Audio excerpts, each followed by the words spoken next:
here to report. If you support that phony fool, then you're in the company of the blind, the ignorant, the cruel, and the disgraceful. And anybody with a soul knows that.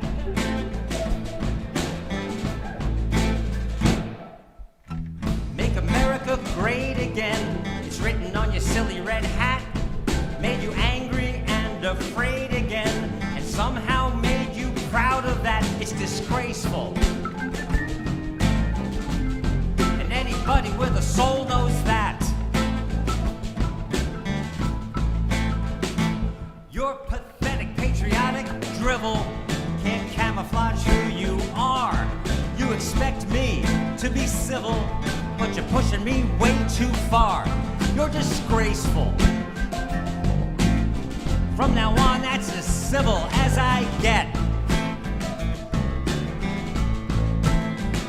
And I don't care if you pretend to be offended friend. You ain't heard nothing yet. I'm so astounded when I look around at what I see. This crowd that's proud to shout out loud their lack of decency. While they celebrate fear and hate, it won't wait for another song. Gotta do what's right, gotta shine a light, and hope someday they say they see. In supporting this administration, they've lost their dignity. We've got a right to choose, we're about to lose. Your air quote religion ain't no excuse. An environment of hatred, misogyny. Supporting pedophiles and O'Reilly. By the way, grabbing women by the pussy is assault. Those are your words, you're guilty. Feels like I am about to scream. Falling so fast, it's so hard to believe. Now we've gotta take back our rights. Join me on the front line. Well, it's Crystal, your slimy as Crisco, blowing your dog whistle. But it's your mouth that's a shithole. They wanna stoke us, anger, provoke us, divide and choke us, distract our focus into a hopeless. Don't fall for it. And if they can't see, then get them out your orbit. That worldview that's completely morbid. It ain't a figment that they're all bigots. Attack science and education just to keep the people ignorant. Get your back, rely on mother to bring justice to the people of color. It's clear, it's about white Americans' fear of being on the bus, but sitting in the rear. Your God and country sanctimony set that monster loose. So sad you couldn't see it then, but now there's no excuse. You can sanitize and rationalize and politicize all day long, but this is it, and you're complicit till the day you say you see it's wrong.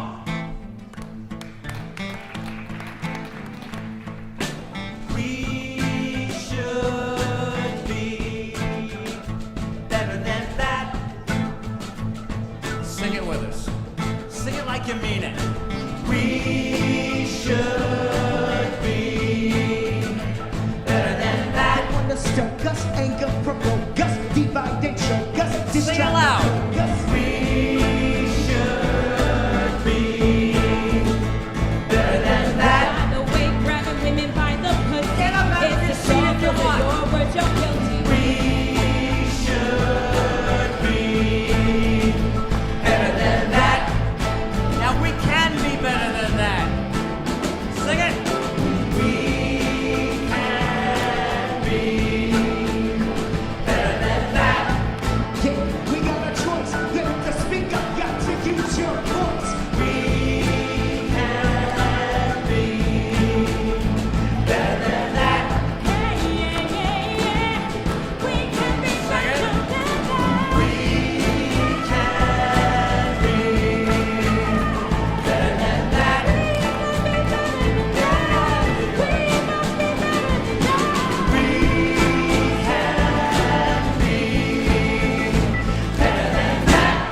We can be better than that.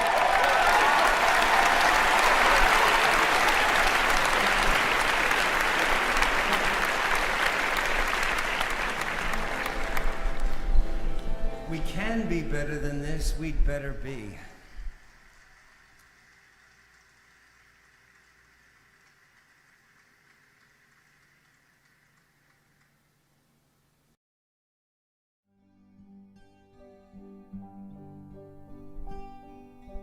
Lately, when I sing this song with you, I remember so many years ago,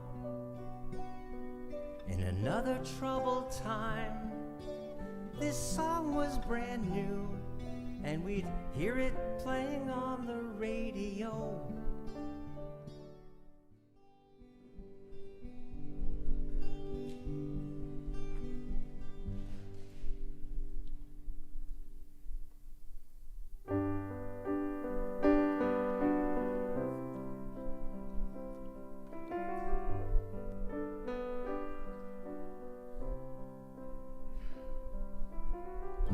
Imagine there's no heaven.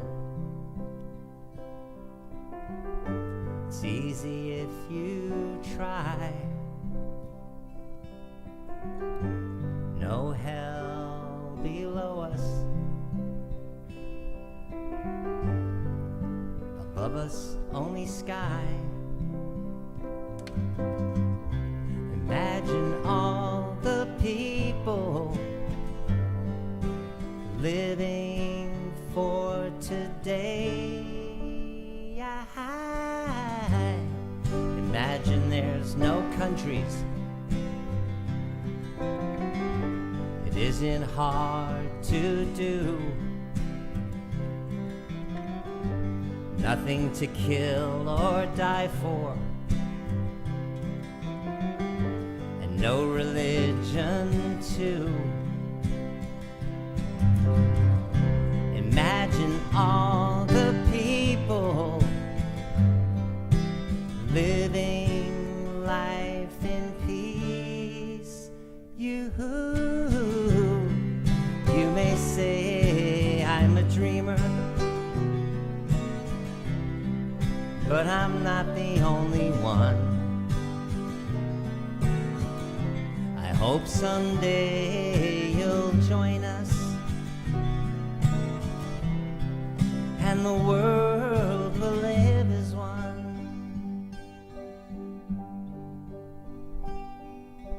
Lately, when I sing this song with you, I remember so many years ago, in another troubled time, this song was brand new, and we'd hear it playing on the radio. John, of course, was not alone. In the dream he tried to share, those songs kept coming at us like a rolling stone. The spirits seemed to flow from everywhere. Joni, in her big yellow taxi,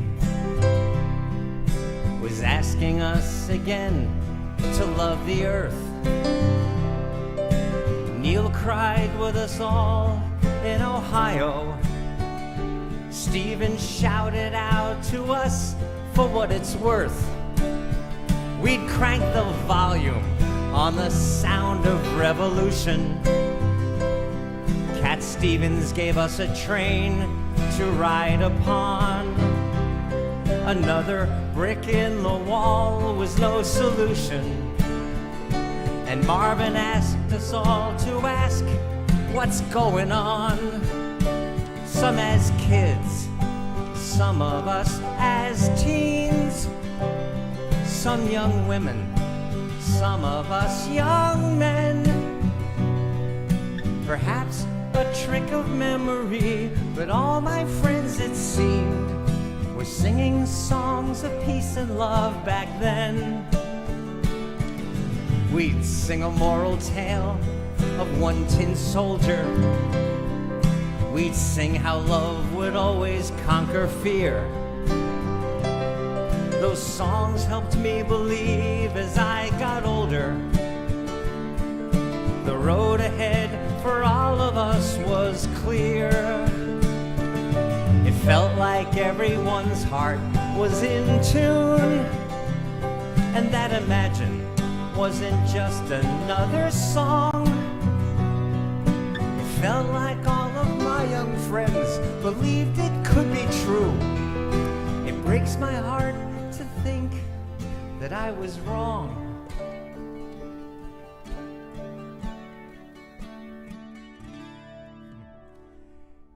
It's just a less than happy thought, but then again, could shed some light on what this country's going through.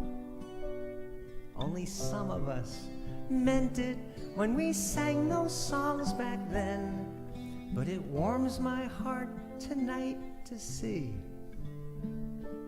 some of us still do.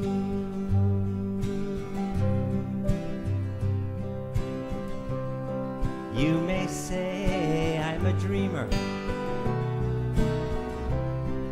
but I'm not the only one. I hope someday you'll join us, and the world will live as one. Some of us meant it, oh, and some of us still do.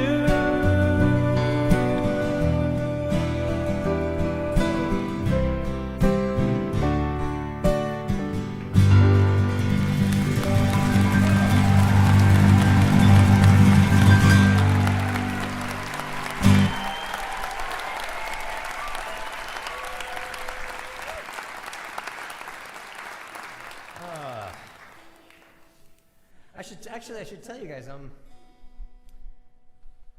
see this little pin here? This is just cool.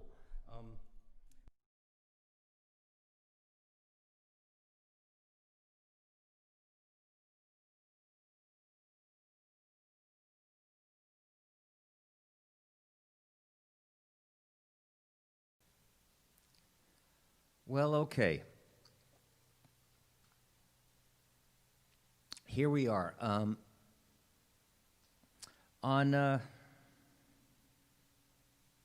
on one second.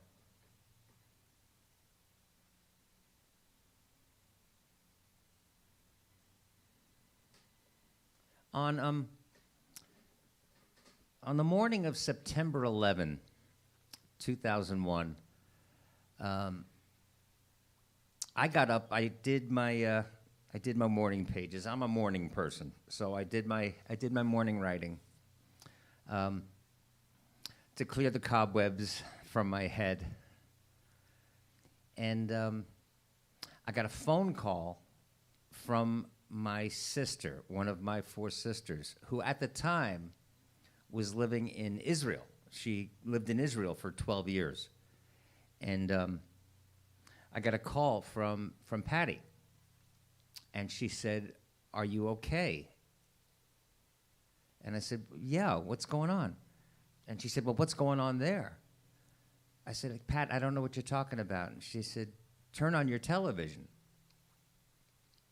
So my sister from Israel had seen the first plane hit the World Trade Center before I did. And immediately, Immediately I knew that it wasn't an accident. I don't know how I knew that, but I just immediately knew that. And back then, it was still the the dawn, really, of the internet age. And I was probably one of the very few people who had their own website. I had built the first website after the release of the first album in 1996, 97. So it had message boards, and it had a pretty large following then. And it was dial-up. Remember AOL? Boing, boing, boing. And as soon as I saw what was going on downtown, I thought to myself, and once in a while I'll surprise myself. In an emergency, you probably want me around. And I thought, you know what? Let me fire up the website. Let me connect and go live. But I'll connect to a number. They had, remember, you used to have to dial different numbers? I connect long distance to a number in Albany, just in case. Who knows what's going to happen here in New York? We don't know. What's going to happen to cell towers? What's going to happen? So I connected to this, this number in Albany, and I just let it run for the next 36, 48 hours. I figured I would give people who had friends and relatives in New York a way to contact New York. And then I could maybe reach out to their relatives, and I could tell them if they were okay, whatever. I just thought it would be good to be connected. Today, I was consciously avoiding the television. I thought, you know what? My place, my purpose is not to be a newscaster, is not to be a harbinger of the shit news. It's to pay attention and then to share my feelings and thoughts with you guys so that you know, if you feel the same way, or even if you feel differently, you know that you're not alone. So about 22 minutes ago, I got a text message from our dear friend Rhea. And she's crying, and she's watching the news, and I didn't know what she was talking about. She says, turn the television on. And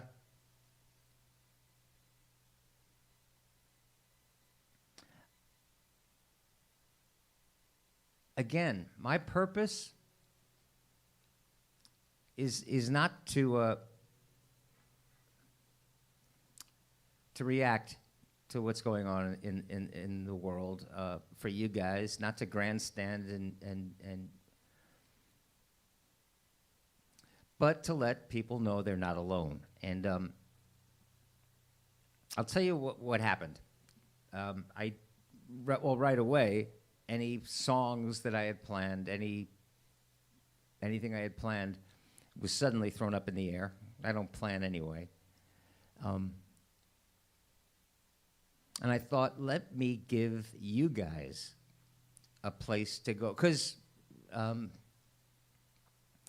a beautiful friend, called and said, David, if you don't want to do the gig today, it's perfectly okay. I just finished last week telling you guys the whole story, the whole Ruth Gordon story of, if there's one thing that doesn't have to go on, it's the fucking show. So, this is not important. But you know what is important is giving you guys a place to be with each other. And so right now, so I fired it up live. I want to be completely honest with you.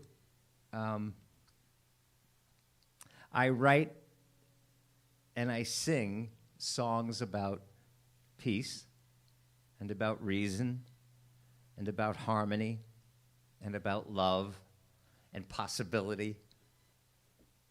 And I mean every word.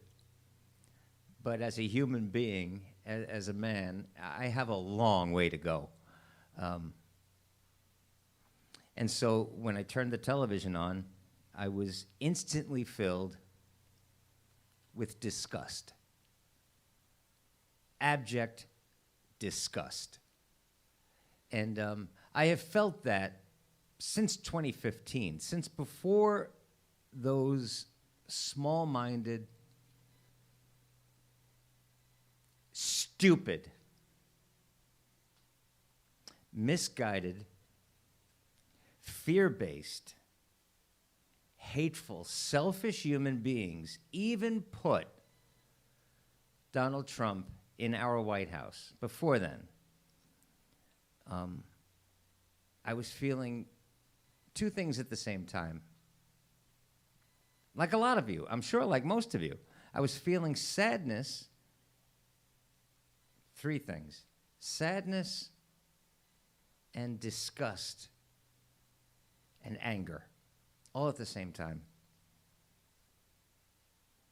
Today, again, I'm going to pick up the guitar and we'll see where it goes. I was thinking I can share with you my anger, my disgust, and my sadness, but we're all feeling that. So you don't need me to share mine with you. You've got enough of your own, I'm sure. It makes songs like People Like You mean 1,000-fold what it meant yesterday. I'm so grateful for the people in this world like you. But what I did do, and again, I keep saying, just to be completely honest, I guess I'm having a hard time saying this.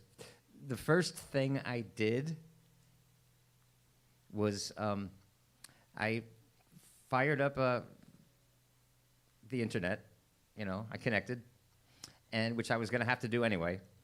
And this is about, 20 minutes before we go live.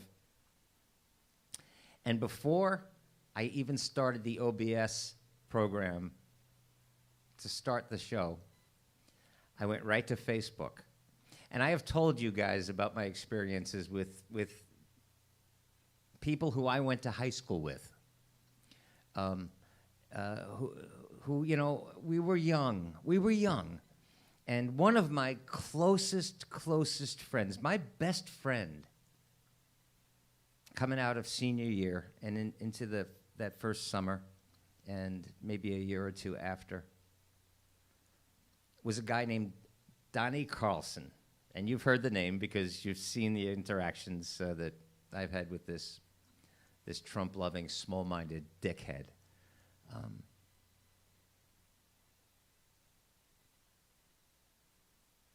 And Dennis McGrath, who I wasn't really close to in high school, but we played a lot of touch football afterwards. And a couple of people that I played basketball with, or I was young with, went to the beach with, road tripped with, who I know grew into the kind of men and women that it breaks my heart. It breaks my heart to know what kind of human beings they grew into. And so anyway, just as I'm about to do this, I go to YouTube, and I'm about to launch OBS and start streaming, and I went right to Don Carlson's page and sent him a private message. And all I said was, I blame you. You disgust me. At first, you broke my heart. Now, you disgust me, and I want you to know that. And that's it. And I copied that, and I sent it to three other people who I know are responsible for putting Donald Trump in our White House. That disgraceful, immoral, unprincipled, ignorant, colossally classless human being in our White House. And then I thought, let me just show up here, give you guys a place to hang. Maybe we'll see how it goes. Maybe we'll do this for a little while, because you probably all have your televisions on. You've got your computer on, and the television's probably on right now, because one person's already been shot inside the Capitol. We don't know where this is going to go. So singing songs feels weird, but not singing songs doesn't fix anything. But what I'm thinking is, maybe, like all those years ago on September 11, maybe the most important thing for David Ippolito to do is to give you guys a place to hang. So I give you guys a place to know you're not alone. So what I'm going to do is this. I'll pick up the guitar. Let's see who's here. Hi, Carol. Hi, Carl. Hi, Amy.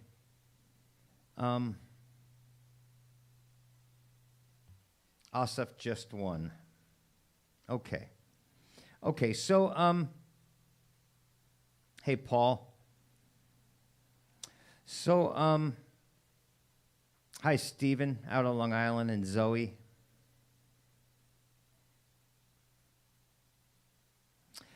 So what I'm thinking is, I'm going to send, I'm not a, I'm not a religious person. And I don't think that there is a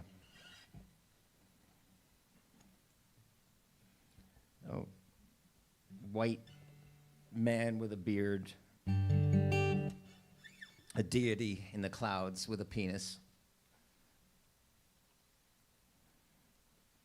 that is interventionist.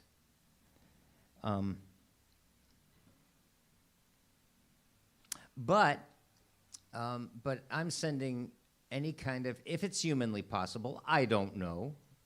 I invented the Church of I don't know. I'm sending all of my most positive energy to the good people right now who are not making a whole lot of money, and they're wearing silly blue or olive green uniforms,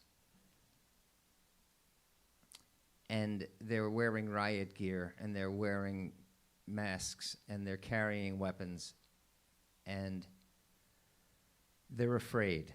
There are people right now that have to answer to this mob of small-minded, violent, little people who think they're being big and courageous.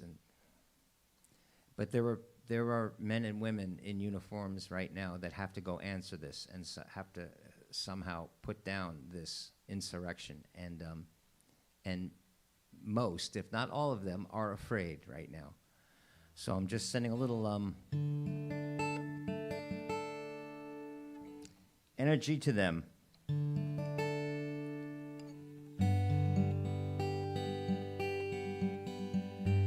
Hi, Doris. Oh, Doris, after you left last time, I did share that message about everybody getting checked, and I'll do it again today, about taking care of themselves. It was a very odd hang last time. Nothing like today, but it was. So after you had left, I shared that message you wanted me to share, and we'll do it again today. Hi, Willie. So good to see you guys. Let me do this. This is a song that I wrote, and I don't do it enough.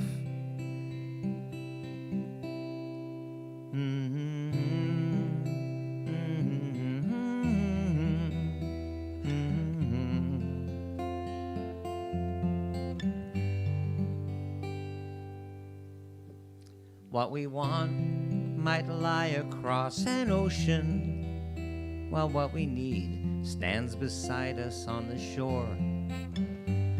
What we want might glitter like a diamond, while what we need is always worth much more. What we want might be numbered like the stars, while what we need is always so much less.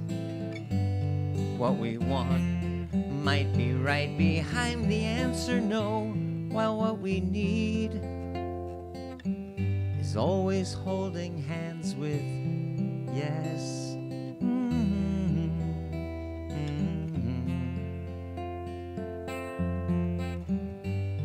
What we want might be somewhere out there, while what we need is always deep inside.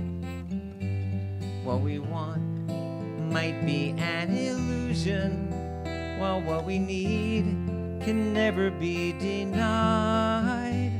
What we want might be guarded as a fortress, while what we need is as open as the sky. What we want might have the power of a hurricane, while what we need is as gentle as a sigh.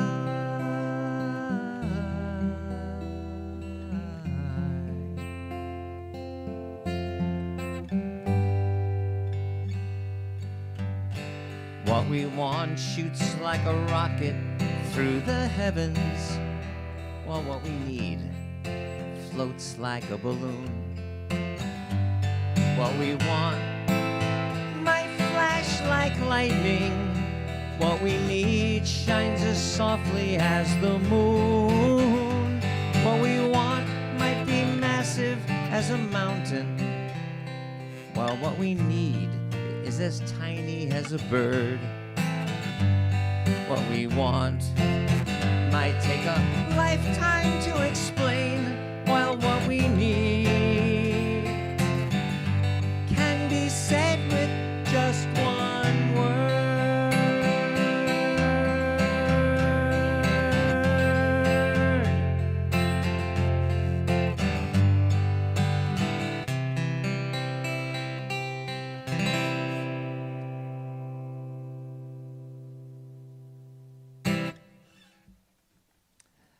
Okay, guys.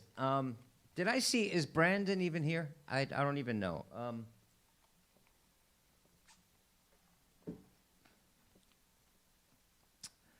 Hi, David. Love that you call your wife Jacqueline, and then when she giggles, it makes you smile.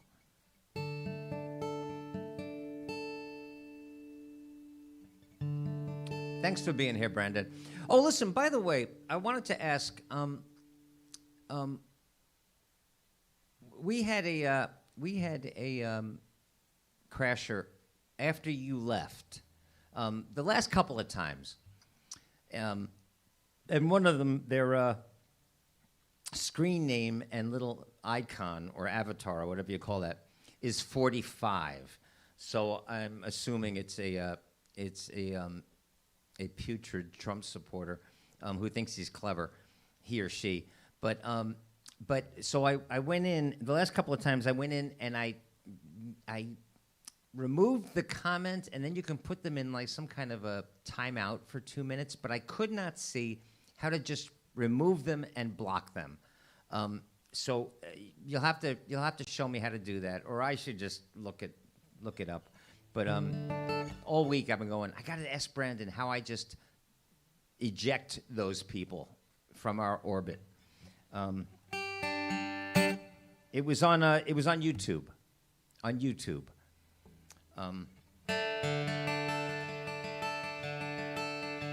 Thanks, man.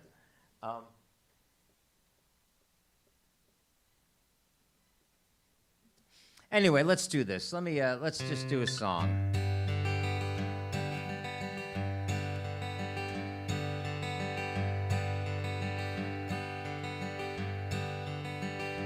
And actually, you know what, David, Jake, that's the reason I'm here. And as people join us, I don't know how many people are here with us. How many people are here on YouTube with us right now? And how many people are over on Facebook? If you're on Facebook, Brandon or Hector or somebody will post the link for the YouTube chat. Don't be alone today. Come hang out with us, because there's some beautiful people here. Oh, Chris is here from, thanks, Carol. And Carol, beautiful Carol, is here. 35 people. All right, cool. Thanks, Jan. Jan is here. Okay, so a lot of people are probably glued to their televisions right now, so they might start joining us. Chris is over in the UK. Chris, understand that decent Americans are embarrassed and disgusted. Tell your friends that, okay?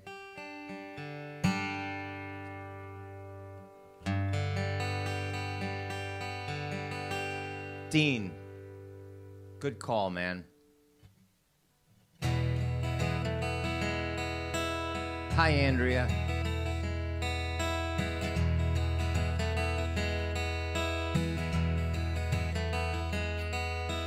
It was the town that made America famous.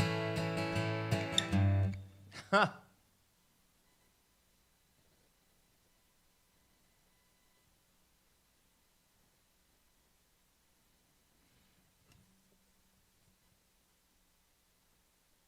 What's the first verse?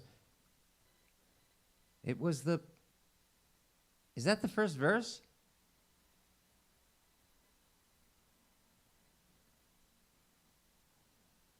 I guess so.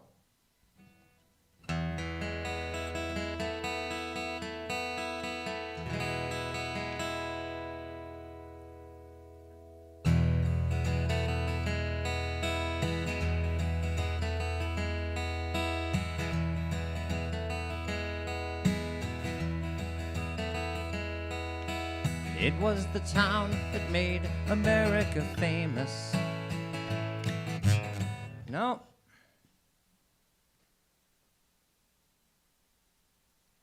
I tell you what, can I do that song in a little bit? Thank you. Thank you. And Carl, yes, we'll do Melissa. Thank you, Denise. Thank you so much. Beautiful Denise saves my ass on a weekly basis in so many ways.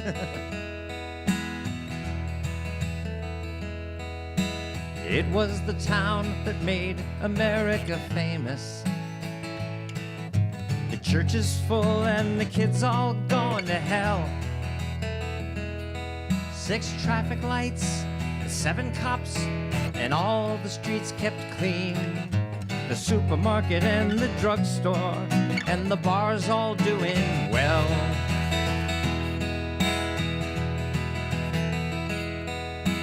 They were the folks that made America famous. Our local fire department stocked with short-haired volunteers. And on Saturday night, while America boozes, the fire department showed dirty movies. The lawyer and the grocer seeing their dreams come to life on the movie screen, while the plumber hopes that he won't be seen as he tries to hide his fears, and he wipes away his tears. But something's burning somewhere. Is anybody there?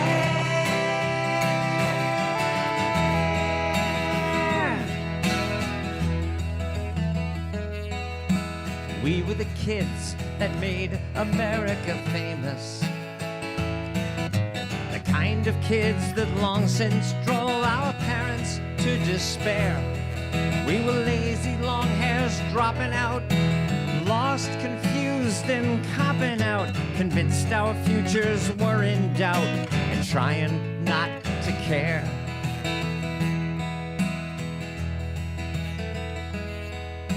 We lived in the house that made America famous. It was a rundown slum, the shame of all the decent folks in town.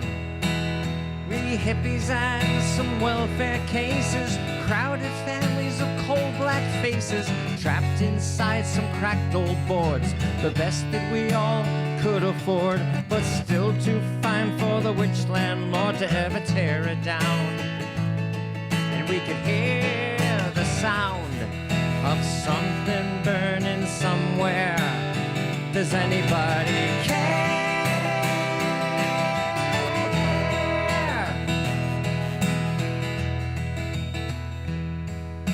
We all lived the life that made America famous. Our cops would make a point to shadow us around our town, and we hippies put a SWAT sticker on the bright red firehouse door. America, the beautiful, it makes a body proud.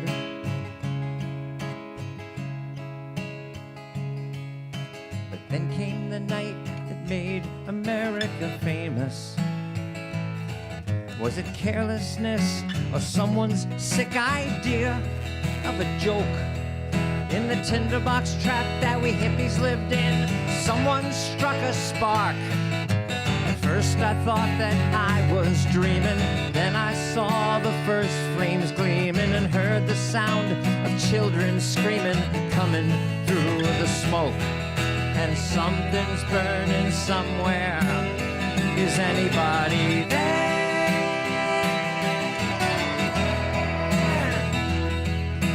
It was the fire that made America famous.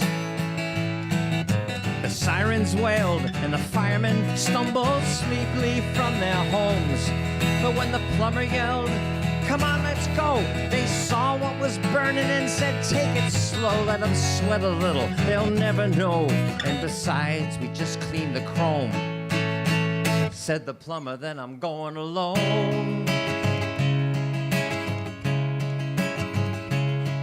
Well, he rolled on up in the fire truck and raised the ladder to the ledge, where me and my girl and a couple of kids were clinging like bats to the edge. We staggered to salvation, we collapsed on the street.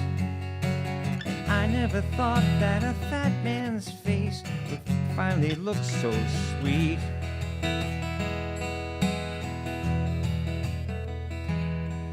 I never thought that a fat man's face could ever look so sweet.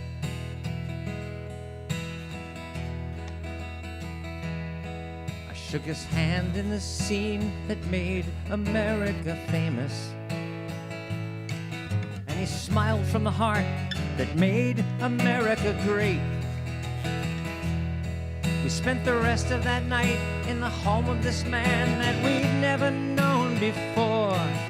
It's funny, when you get that close, it's kinda hard to hate.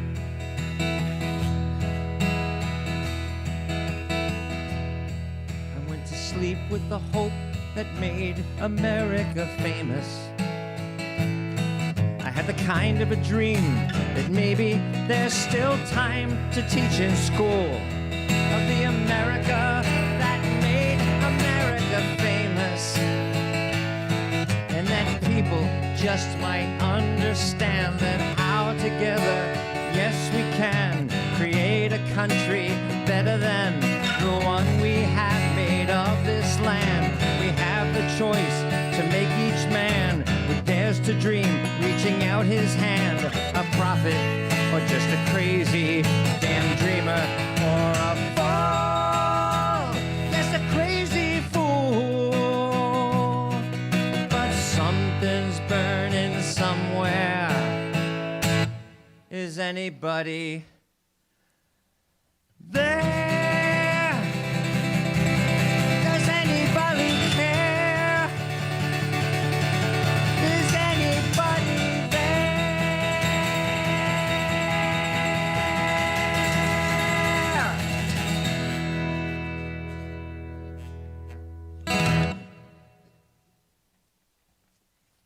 You know, during that song, I kept going up into my head.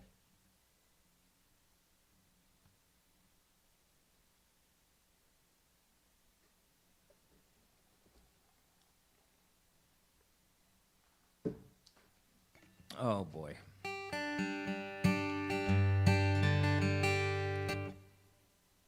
You know, years ago,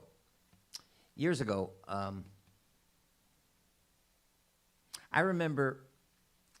It's funny, you know. I so admire great writers, whether they're novelists. I'm not a reader. I'm a writer who doesn't read. Go figure.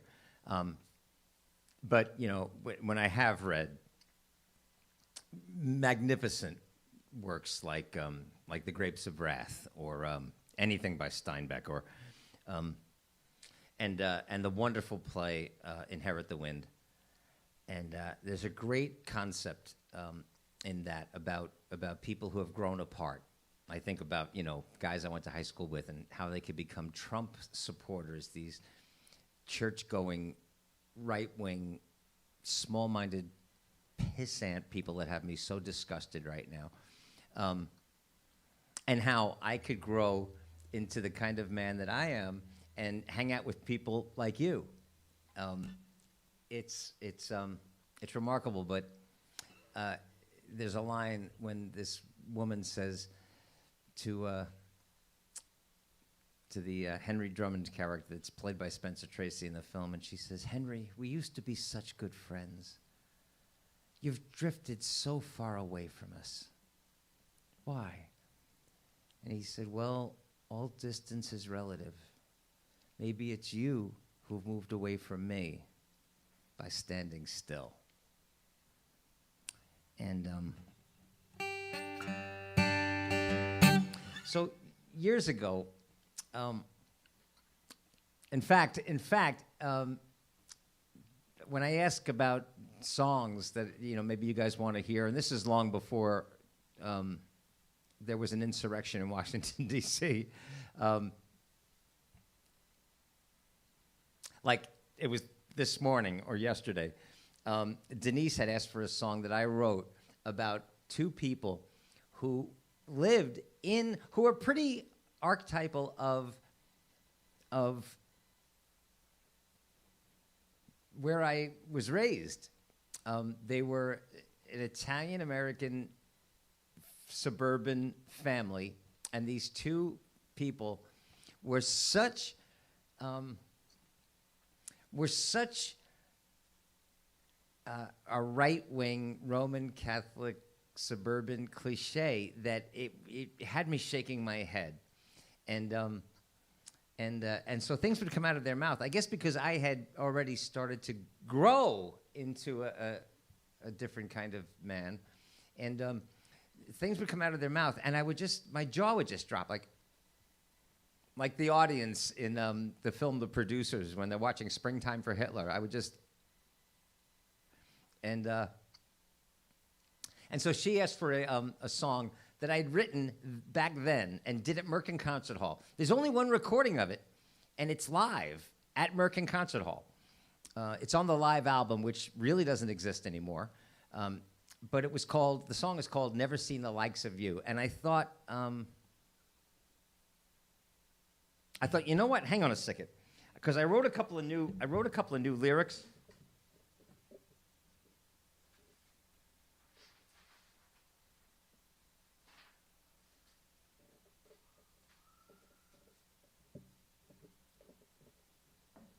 And thanks, Brandon.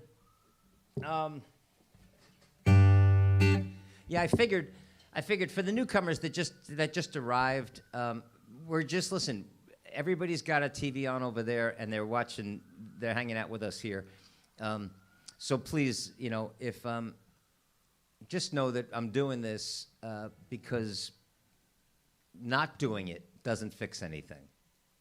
Not hanging out with you guys isn't a positive action, right? So, but just know, if you're angry, disgusted, if you're afraid, if you're sad, if you're in shock, you're not alone. And feel free to in the chat room to discuss anything you want to discuss or air it out, or just find somebody. And actually, if you feel like it, ask somebody for an email address or a text, and text them, outside of the show while we're doing this. Don't be alone today. Anyway, so I wrote this song. Called "Never Seen the Likes of You." So what I want to do is this. It was written so long ago that there were some political references in it that you would get, but they're 30 years old. I left one in at the very end of this song. I left one of those references in, and I bet you like a Carl Groom or one of you guys, a lot of you will come up with the name right away. But when you hear the last two lines of this song, shoot it in the. Let's see who the first person is who gets the politician I'm talking about. But I actually changed the beginning of that verse this morning about people who voted for Donald Trump. And that was before this nightmare just erupted in D.C. The verse it says, I've seen people as dumb as a stump vote for a fool like Donald Trump. That's the line that I wrote this morning.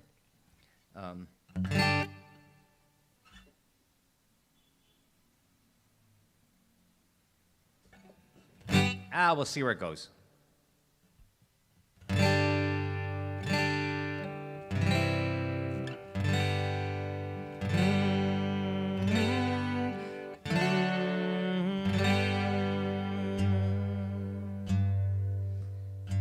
I've seen men walking on the moon and flying around the world in a big balloon. They say that wonders never cease. Well, I've seen a few. I've seen a dog with a wooden leg. I've seen 3 yolks come out of 1 egg. But I ain't never seen the likes of you. I've seen a mummy in a Dead Sea Scroll, seen a World Series and a Super Bowl.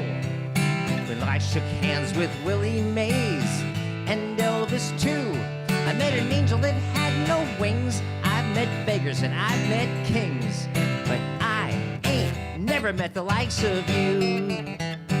I've seen things that I thought I would go insane. I've seen so many things happen that I can't explain. Got a feeling that I'm gonna see a whole lot more before I'm through. You can take it to heart, you can throw it away, take it any way you want, but I gotta say that I ain't never met the likes of you. I've seen it snow when the sun was out. I've seen stuff that I still doubt. Why, in my life I've even seen M&M's turn blue. One day I saw the sunset twice. I've even seen the IRS act nice. But I ain't never seen the likes of you. I've seen days when I thought I would go insane. Seen so many things happen that I can't explain. Got a feeling that I'm gonna see a whole lot more before I'm through. You can take it to heart, you can throw it away, take it any way you want, but I gotta say that I ain't never seen the likes of you. I've seen people as dumb as a stump vote for a fool like Donald Trump. But then I've seen the folks in Georgia turn that state blue. I seen a mayor smoking crack with a hooker and then turn around and get his sorry ass elected again. But I ain't never seen the likes of you. I've seen days when I thought I would go insane. Many things happen that I can't explain. Got a feeling that I'm gonna see a whole lot more before I'm through. You can take it to heart, you can throw it away, take it any way you want, but I gotta say that I ain't never seen the likes of you. No, I ain't never seen the likes of you. Never seen the likes of you.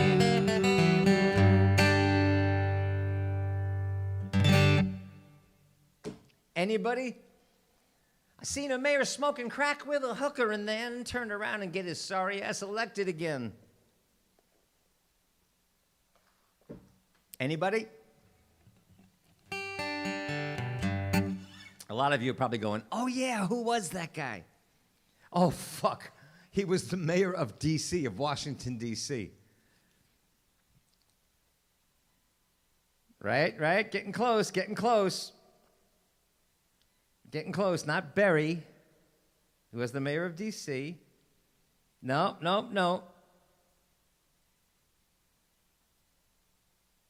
His first name was, actually, could be a woman's name too. And very close with his last name.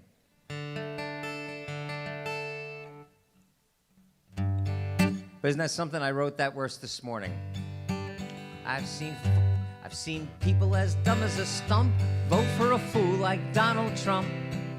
But then I've seen the folks in Georgia turn that state blue. Marion, there you go, Marion Barry. And he did. Remember that videotape of him with a hooker in a hotel room smoking crack? And he ran for re-election. All right, let me do this song. Let's just be with each other, okay?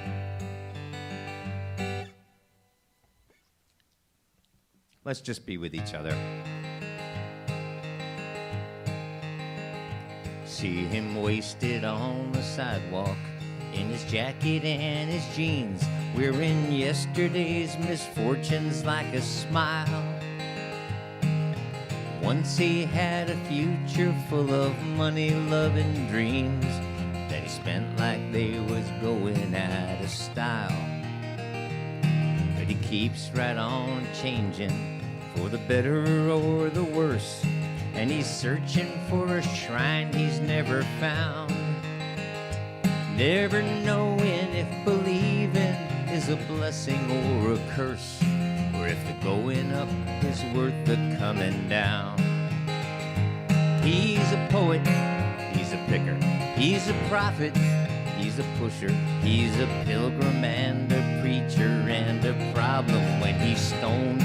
He's a walking contradiction, partly truth and partly fiction, taking every wrong direction on his lonely way back home. He has tasted good and evil in your bedrooms and your bars, and he's traded in tomorrow for today, hiding from his doubles, Lord, and reaching for the stars, and losing all he loved along the way. But if this world keeps on turning for the better or the worse, and all he ever gets is older and around, from the rocking of the cradle to the rolling of the hearse, the going up was worth the coming down. He's a poet, he's a picker, he's a prophet, he's a pusher, he's a pilgrim and a preacher, and a problem when he's stoned. He's a walking contradiction, partly truth and partly fiction, taking every wrong direction on his lonely way back home.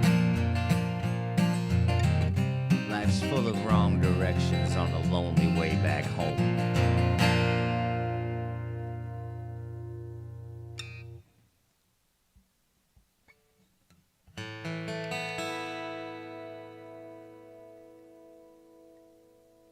Oh, you know what? Let me do this. Let's get the energy going. Yes, Dean, we live in a stupid country. I wrote that years ago. We'll definitely do that today, because any idea of what I was going to do today, thrown out the window. I'm just so glad you guys are here, and I'm glad you're here for each other. Let me do this. Karen, who is in the chat room with us right now, who is just beautiful silver sun with a beautiful smile, the beautiful heart, beautiful spirit. She is the one responsible for the cover song that we did in a completely empty theater a few weeks ago. So let's do that, and let's keep our energy up and keep the love flowing around here between us. This was Karen's idea, and we did the big cover song. I shared a stage with George Wurzbach, Dan Paccioni, Chris Tedesco. How lucky am I? Let's rock out to this one.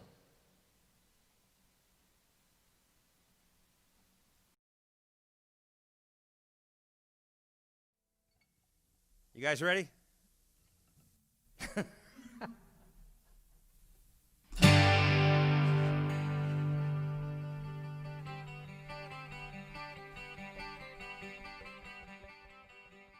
ran it by these guys. We're going for it, all right? So, but get your cameras out. You all set? You got to dance around the apartment. You got to dance around your house. And when we get to the hook, I mean, let it rip. Embarrass yourself. Sing it loud. Sing it at the ceiling. Sing it at each other, but loud. Let it rip. You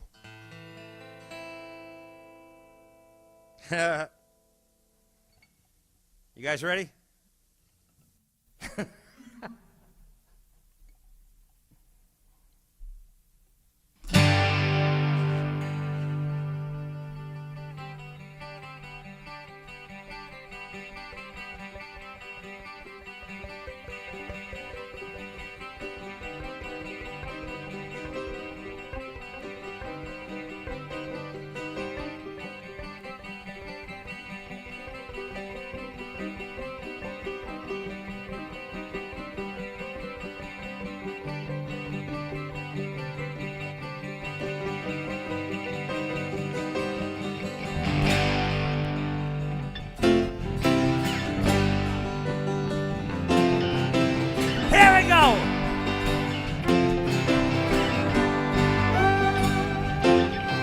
We'll be fighting in the streets with our children at our feet, and the morals that they worship will be gone.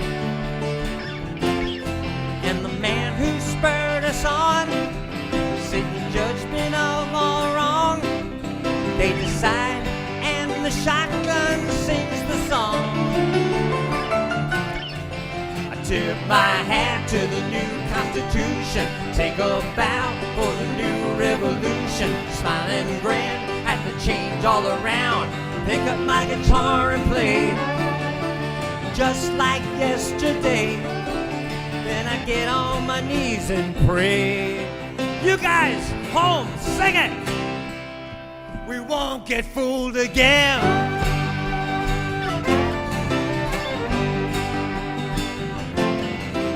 Change it had to come. You knew it all along. We were liberated from the foe, that's all. And the world looks just the same, and history ain't changed, 'cause the banners will be flown in the next war. I tip my hat to the new Constitution, take a bow for the new revolution, smile and grin at the change all around, pick up my guitar and play just like yesterday. Then I get on my knees and pray. Shoot the selfie! We won't get fooled again.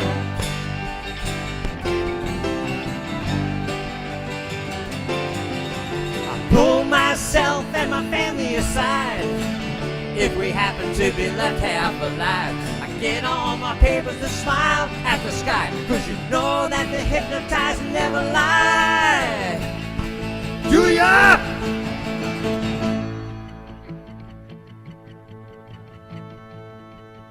Oh, get on Chris.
looks any different to me, and the slogans are replaced by the by. And the parting on the left is now parting on the right, and the beards have all grown longer overnight. Sing it! I tip my hat to the new Constitution, take a bow for the new revolution, smile and grin at the change all around, pick up my guitar and play just like yesterday. Then I get on my knees and pray. Sing it, we won't get fooled again. Won't get fooled again. Meet the new boss, same as the old boss. Here we go.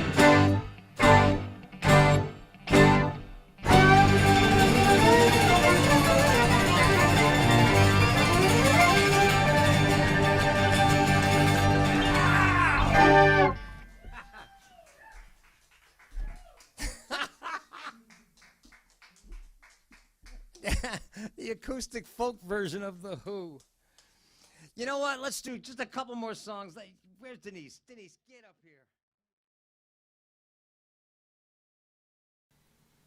Elle, I'm so sorry you're having a tough time all the way in Switzerland. But it's a good thing you're here. It's a good thing you're here. You know, Carol is over in New Jersey. Willie's up in Maine. Karen's on the west side of Manhattan. Andrea's all the way out in California. Ella's in Switzerland. Chris is in the UK. And there's a whole lot of really stupid, misguided people in Washington, D.C. But we're all here.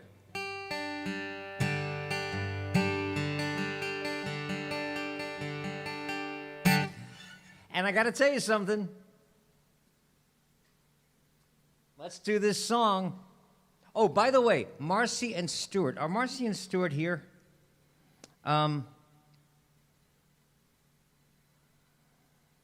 yeah, and Carl, by the way, yeah, with We Won't Get Fooled Again with the big cover song, anybody that wants to be in that video when we put it together, yes, just go back and replay this thing and sing along with it and dance along with it, because I'm holding off doing the video for that until I get Ryan. Ryan was so brokenhearted that he couldn't come down and be our drummer for that gig that I sent it to him, and I told him to lay down a drum track and to shoot video of that. So as soon as Ryan lays in, I get to lay in his drum track, I'm going to start adding you guys dancing. So there's plenty of time to send a selfie of any of the songs that we do. Still, All You Need Is Love. I've still got that thing on the back burner. But this one, absolutely, go back and just sing, We Won't Get Fooled Again, or sing the whole damn song, or just jump around and send me the selfie, and I will eventually create that thing. But the bad news is this pandemic is not going anywhere, so I'm going to have time.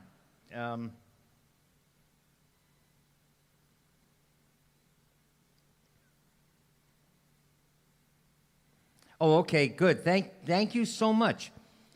Click on their name, go to their page, and copy the URL. Thank you so much.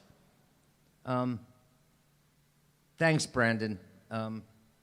Yeah, I didn't know what to do. All right. So what I was going to say to you guys is that I wrote this song, and we all did it. Marcy and Stuart, who I guess aren't. Oh, there they are. They told me, kind of like the way I met Dean Love years ago.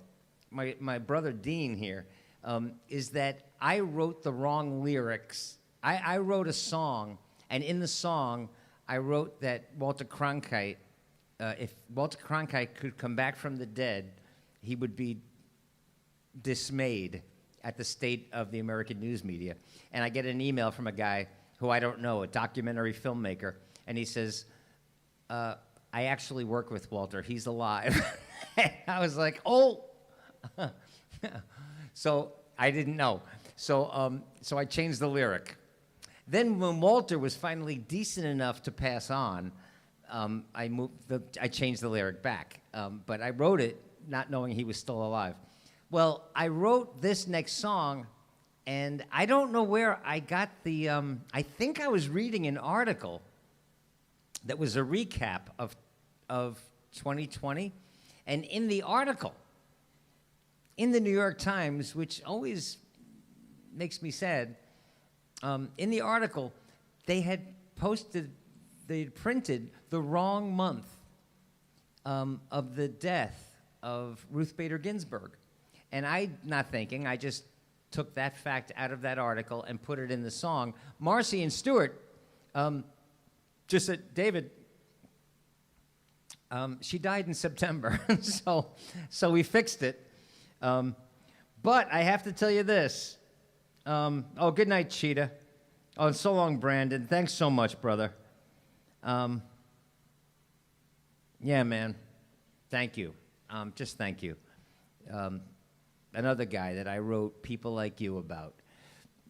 Anyway, so I wrote this song about 2020, and I gave 2021 a fair warning. I'm like, look, so far, you know, we're days into this. We're exactly 1 week into this, and fuck, you're not becoming our friend, 2021. We've already expected better from you. You gave us Georgia, but in the same day, we've got assholes in our country's capital. So anyway, let's do this song with a new date.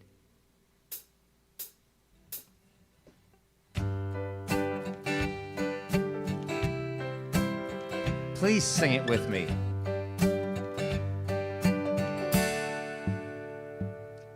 It arrived like an unwelcomed guest.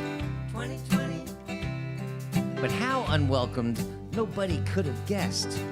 2020, We were screwed before the first champagne had popped, 2020, before the Times Square ball had even dropped. In January, Trump was still a clown. 2020, So the impeachment circus rolled into town. 2020, When it got as insane as it could get, 2020, 2020 said, kids, you ain't seen nothing yet. 2020, No one knew that we would take such a hit, and nobody was prepared for it. But this guitar man must admit, oh, 2020 was a shit show. 2020 was a shit Sing it with me. 2020 was a shit show. 2020 was a shit show.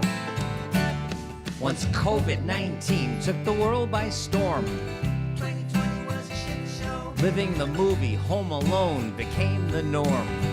2020 was a shit show. And those who survive will live to tell the tale. 2020 was a shit show. How finding toilet paper became the holy grail. 2020 was a shit show. I once sang that hope is infinite, so just call me a hypocrite. You want the truth? Well, this is it.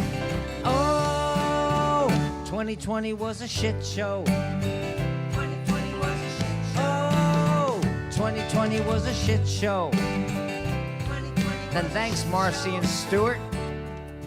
May brought us George Floyd's homicide.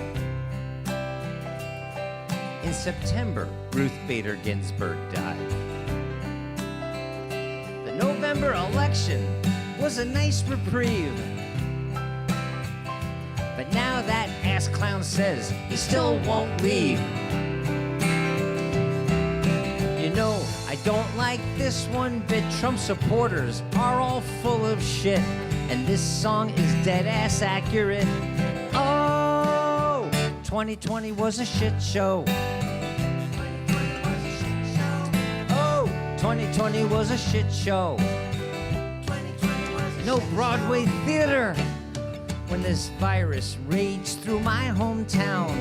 2020 was a shit show. We had no choice but to shut it all down. 2020 was a shit show. Now the politicians say we're gonna help you through it. 2020 was a shit show. Here's $600. Yeah, that ought to do it. 2020 was a shit show. Hearing me, like this doesn't seem to fit. Possibility junkies must admit we're normally just the opposite. But oh, sing it loud. Where you stand or sit, sing it loud. Like you don't give a shit, sing it loud. So we don't forget. Oh, 2020 was a shit show. Sing it. 2020 was a shit show. Oh, 2020 was a shit show. 2020 was a shit show. Oh, 2020 was a shit show.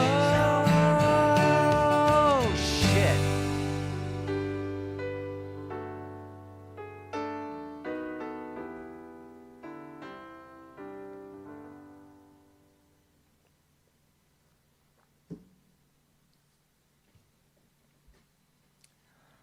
Oh, I wish Brandon hadn't left. Because now I see Will in my chat room. It says this message is being held for review.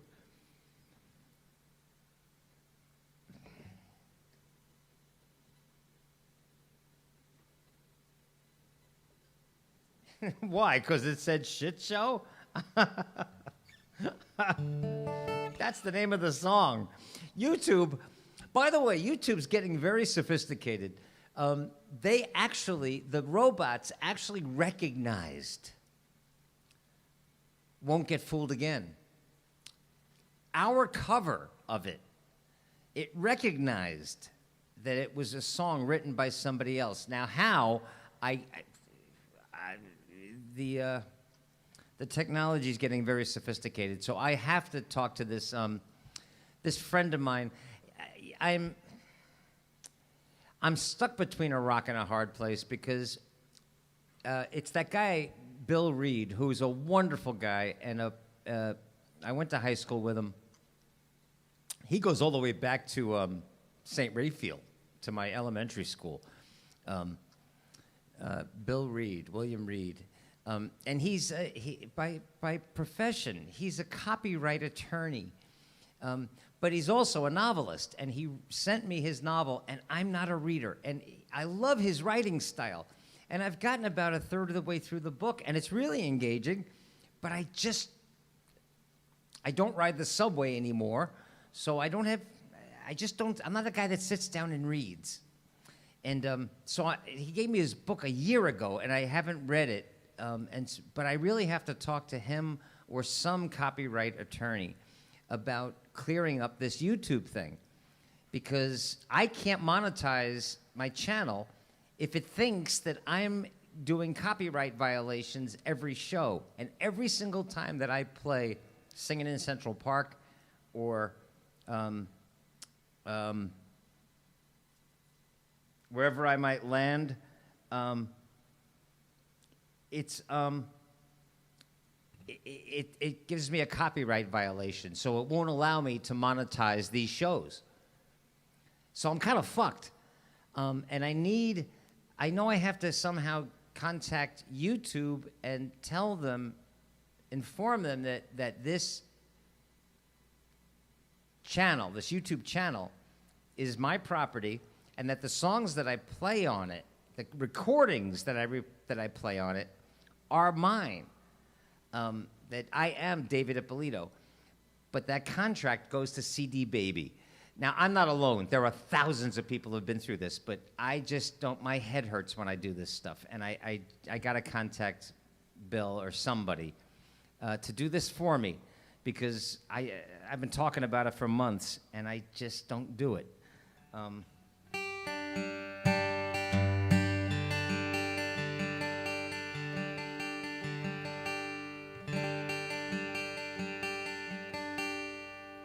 Oh, who was it that asked for this song? Somebody asked for this song, but I'm just going to start doing some songs that you guys requested.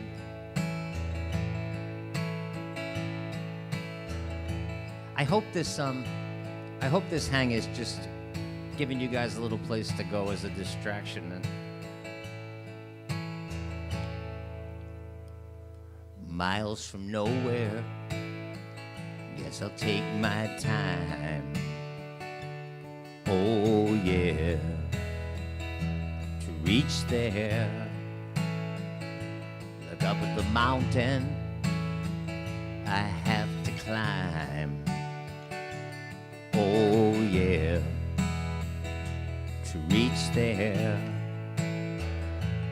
Lord, my body, it's been a good friend, but I won't need it when I reach the end.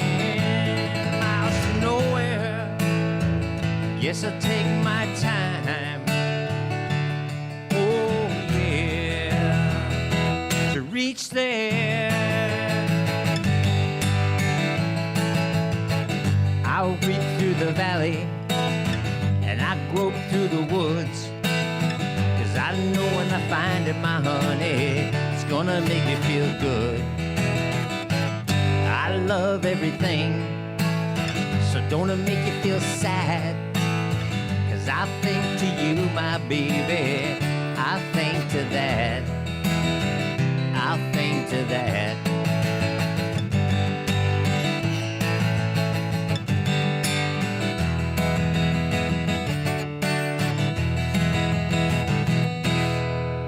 Miles from nowhere, not a soul inside.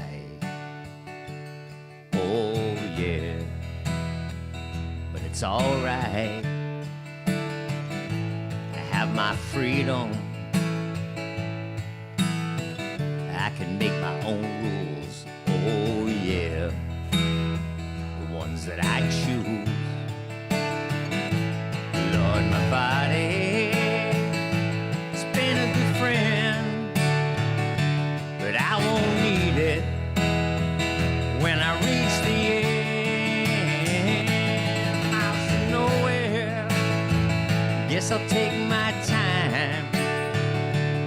Oh yeah, to reach there.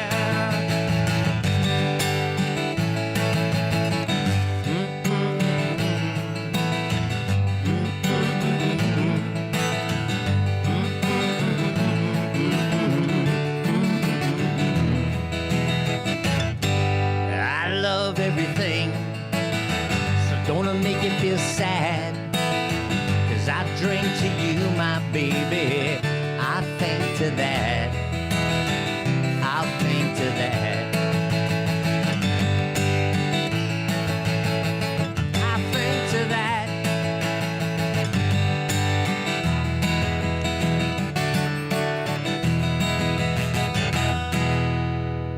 Miles from nowhere, guess I'll take my time.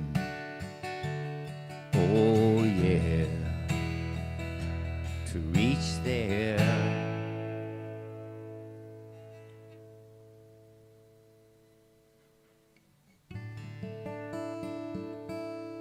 And I know that Karen asked for this song.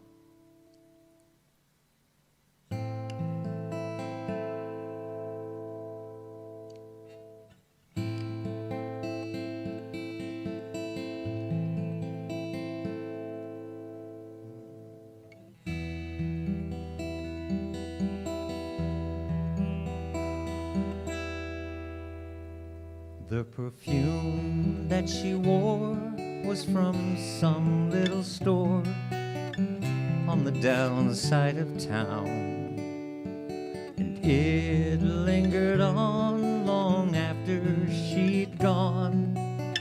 I remember it well, and our fingers entwined like ribbons of light, and we came through the doorway somewhere in the night. Her long flowing hair came softly undone, and it lay all around. She brushed it down as I stood by her side in the warmth of her love. She showed me her treasures of paper and tin, and then we played a game only she could win. And she told me a riddle I'll never forget, and left with the answer I've never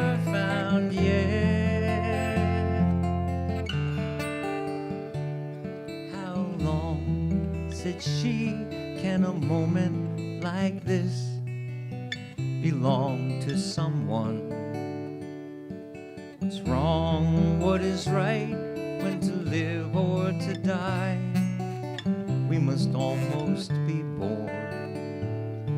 So if you should ask me what secrets I hide, I'm only your lover, don't make me decide.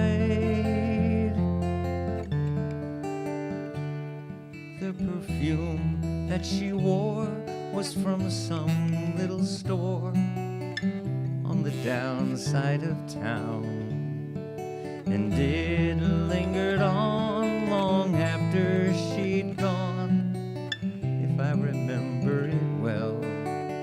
And she showed me her treasures of paper and tin, and then we played a game only she could win.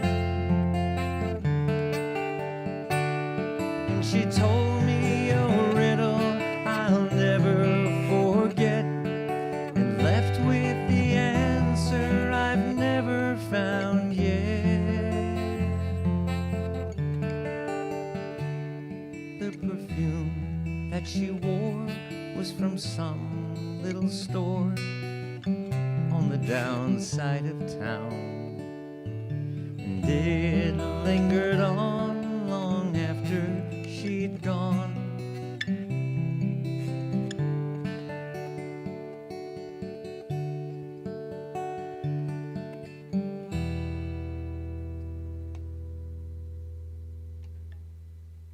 I didn't see if Katie was here, but I know Katie asked for this one.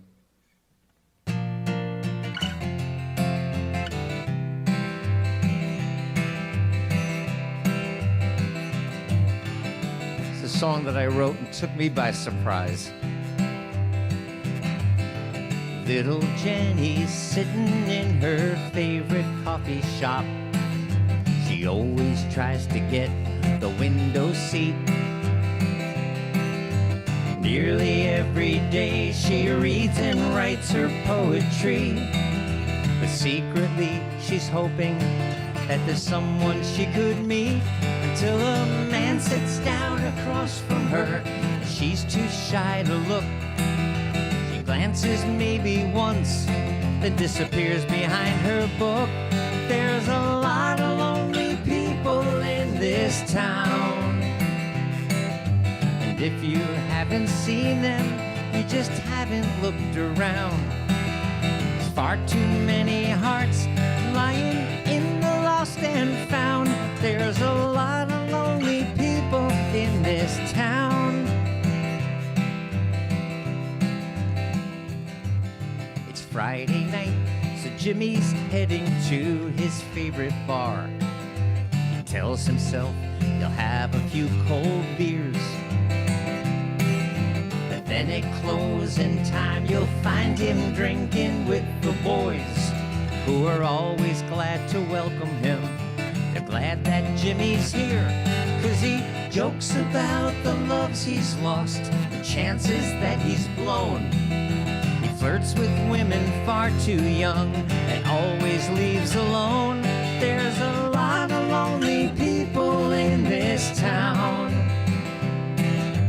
If you haven't seen them, you just haven't looked around. There's far too many hearts lying in the lost and found. There's a lot of lonely people in this town.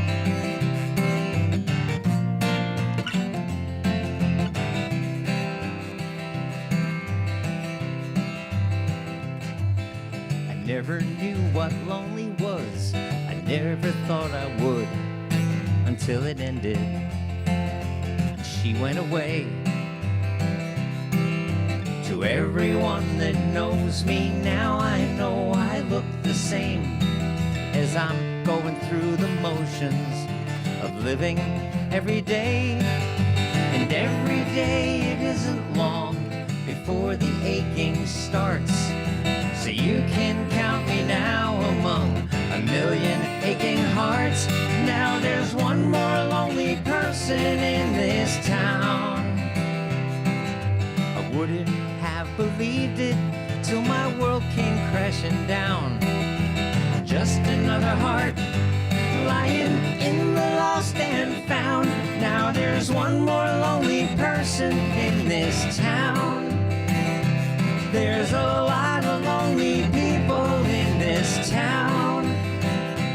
There's a lot of lonely people in this town.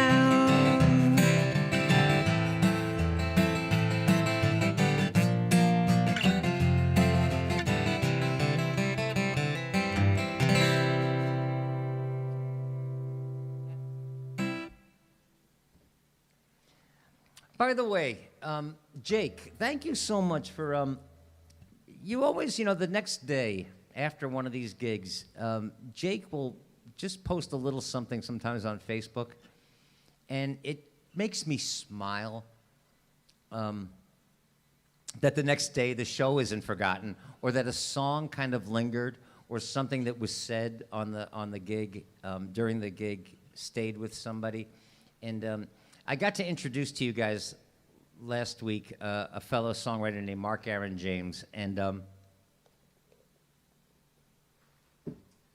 Jake said something like, "Thanks so much. It was a great kind of little master class about songwriting," and all it was really a discussion. But it's nice to get that kind of feedback. Jake also said that somebody that he worked with and somebody in his life died this week, and he asked for a song. And I have to tell you, as a songwriter, like, I can't believe, I know you guys maybe you can't really grasp this, but every time that I say, as a songwriter, it's my occupation, or I say, like, as a playwright, it's what I do. There's a big part of me that I can't believe that I'm saying that I'm a songwriter, that I'm a playwright. Maybe having, grown up in a K through 12 world that really indoctrinates you, really programs you to believe that that's not real or possible or practical. But it's what I do, and it's what I do for a living. It's my job. Anyway, so Jake asked for a song because this friend of his died, and as a songwriter, I'm so proud of this song. I'm so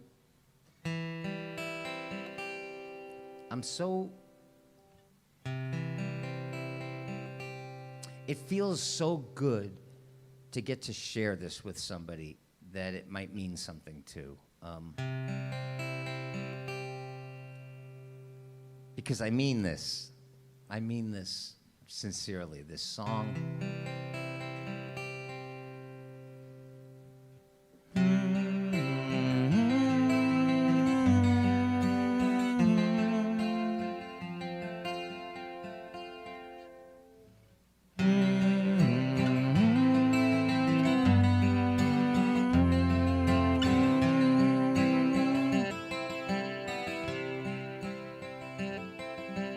Moving through the sorrow, letting go reluctantly, when I thought of each tomorrow that you wouldn't share with me.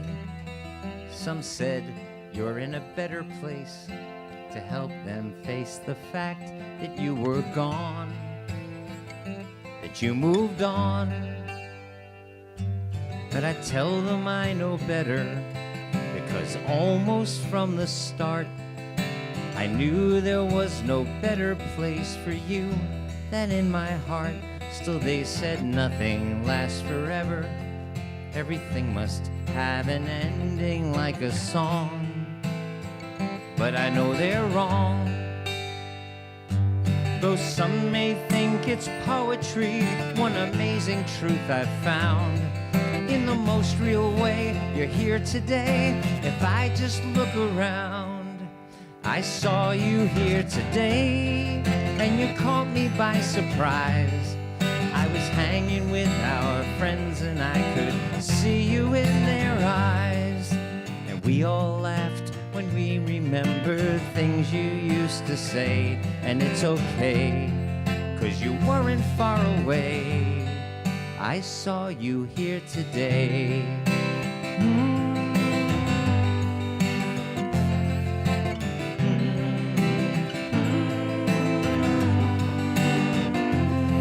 Yeah, I remember yesterday, the sunshine and the tears, but nothing good that's in this world completely disappears. So I'm not crazy if I recognize those moments that I still run into you, 'cause I know it's true. Now it's far from me to understand some plan or grand design. I'm just a small piece of forever in a never-ending line. But I saw you here today in the circle of our friends, and in the way we tell our stories now, your story never ends. You took so much love with you, but you left so much behind, that now I find you're not just on my mind. I saw you here today. I know that you're okay, 'cause I saw you here today.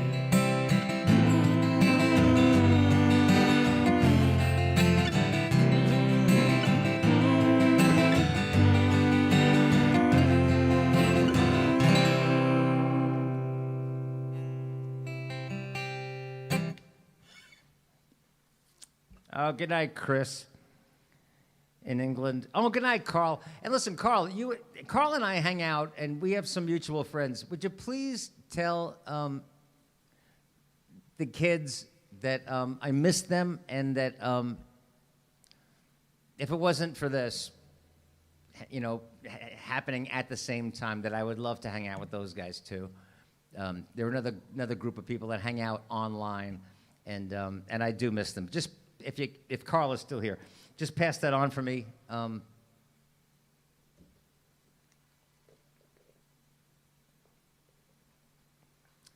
It's Margaret's here from North Wales. So good to see you, Margaret. Are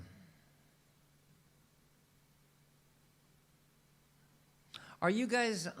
It's when Jake says it's his buddy. That means a lot when you're talking about a coworker, because I feel that way about the guys that I work with, that I'm on stage with. They're colleagues, but they're my friends. And when you say he's a good person, that's important. I only work with good people. I'm lucky that way. I have the choice. And an awesome party animal. That's somebody that doesn't get cheated.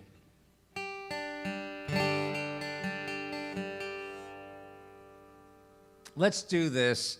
Everybody, I'm listening to sirens outside. I know that this isn't D.C., and there are probably ambulances going to hospitals with COVID patients. But I hear sirens outside, and I hope this is helping.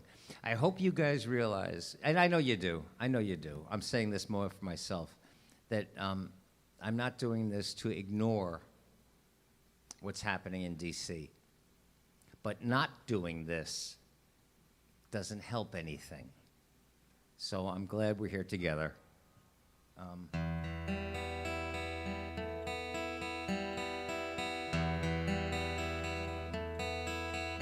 hi, Bob Bard.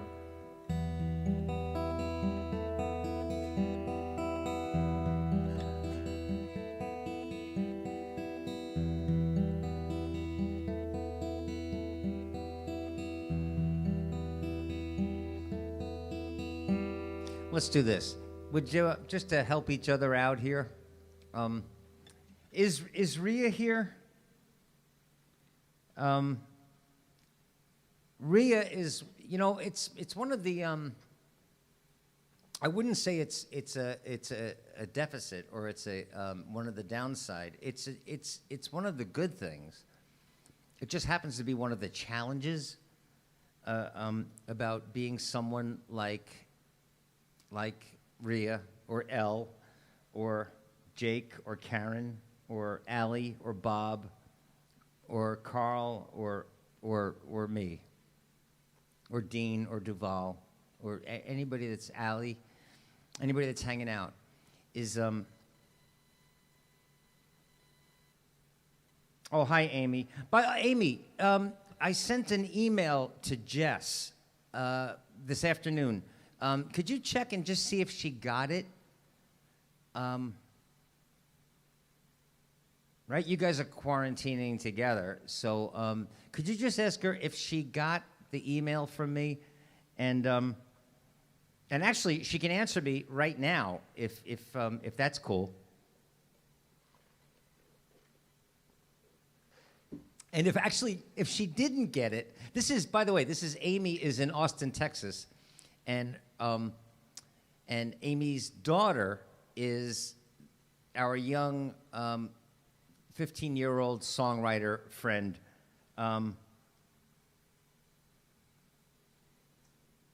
Who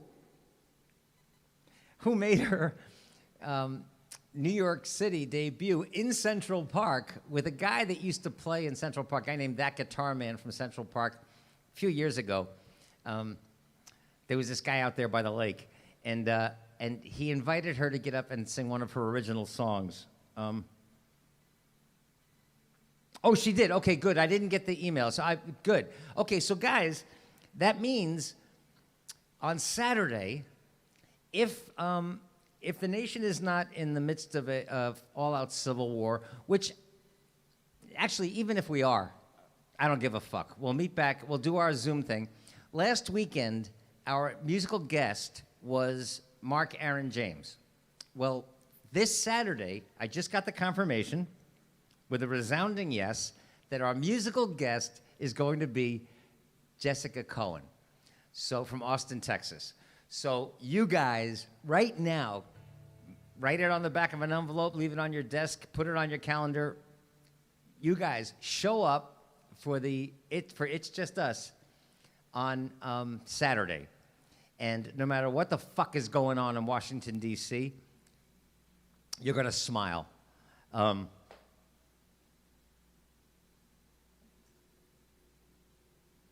Let me share this with you.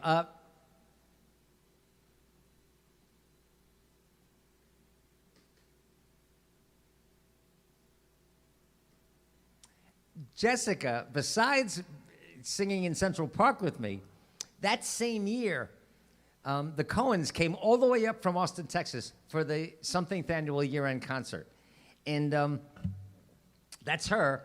I had her get up with Denise, who is also in the chat room right now, and they sang they led the entire theater in the backup of, in the counterpoint of Next Time Around. So she not only sang in Central Park that summer, then she came back and made her Kaufman Center, American Concert Hall debut with that same guy, That Guitar Man from Central Park.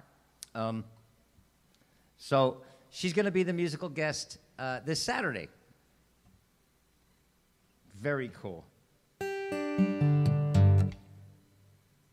Oh, and Doris, yes, and Doris, who just lost her son at the end of 2020, she asked me to tell you guys that her son, David, died of a COVID-related blood condition that the medical community is just starting to discover all of the side effects and all of the lingering effects of this new novel virus. And so Doris asked me to spread it on to you guys, even if you've had the virus. I know some of you have had it and have recovered from it, but if you start to feel off or sick, please pay attention and take care of it. Because David had COVID, had mild symptoms, recovered, was actually donating plasma to essentially save other people's lives, but was unaware of this blood viscosity situation that he had, and he flew to Mexico. And again, she asked me to tell you guys, even if you've had COVID-19 already, please take care of yourselves if you start to feel a little bit off, okay?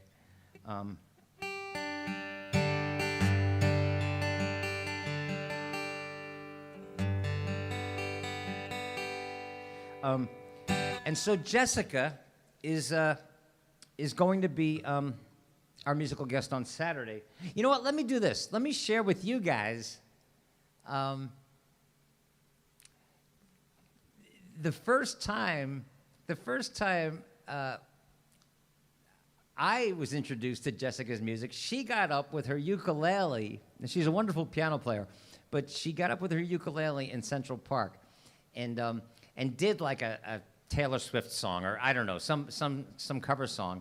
And I asked her if she wrote and if she would like to play an original song. And we're lucky because in this day and age, we captured the moment.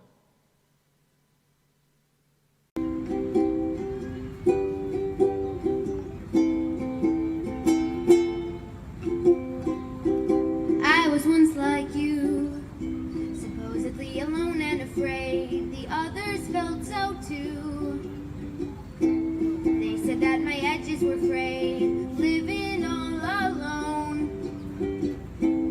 No one even bothered to help me. I was so darn prone for people to laugh at me. One fateful day I looked in the mirror and I said to myself, you are a beautiful thing. Hey, don't you change a thing. Just have faith in this world.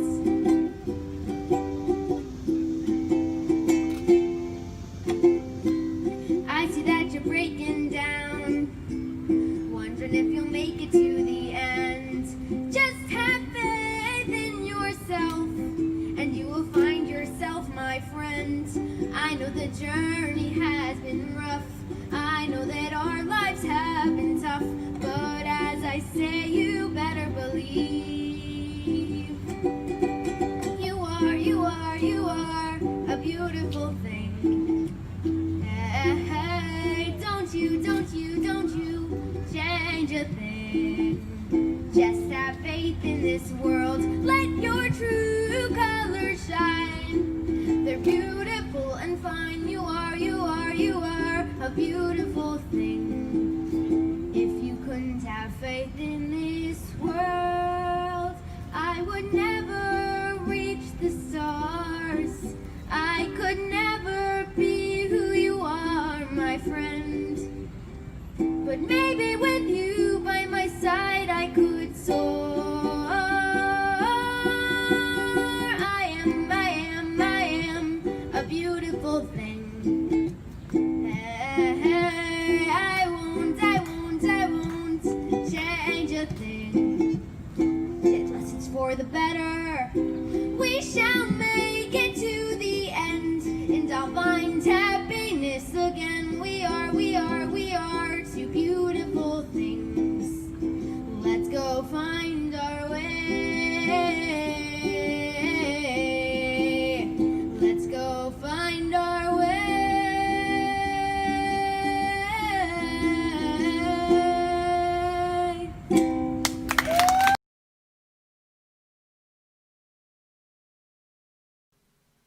Right?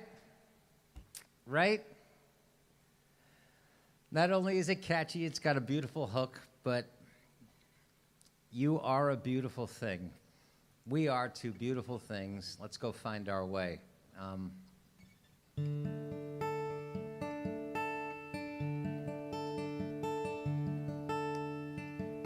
In fact, you know what? I think I'll have to wear my my "You Are a Beautiful Thing" T-shirt on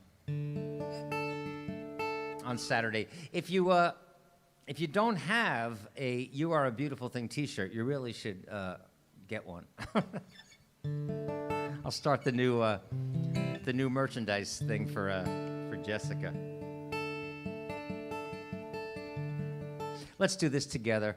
Oh, you know what though? Jessica is a songwriter and she's a colleague, but she's been on the planet for 15 years. Now, to an old fuck like me, 15 years is not a long time at all. For her, it's a lifetime. For me, it's not that long. God, my mom's been gone. She died over 30 years ago.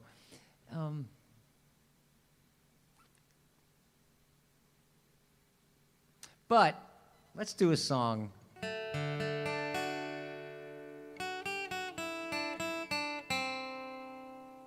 Well, David in New Jersey asked for some Cat Stevens, so let's do this too.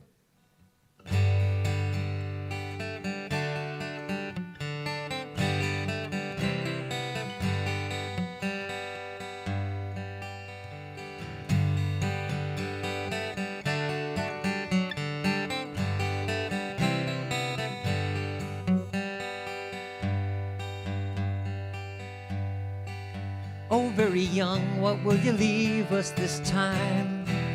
You're only dancing on this earth for a short while. And though your dreams may toss and turn you now, they will vanish away like your dad's best jeans, denim blue, fading up to the sky. And though you want them to last forever, you know they never will. You know they never will. Patches make the goodbye harder still.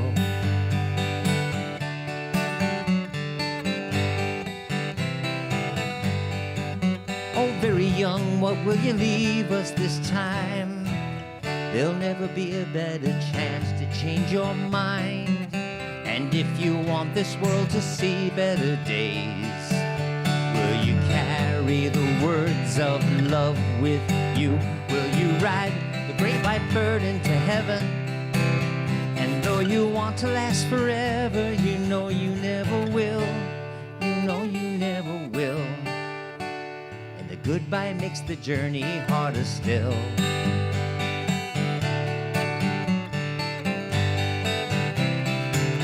Will you carry the words of love with you? Will you ride?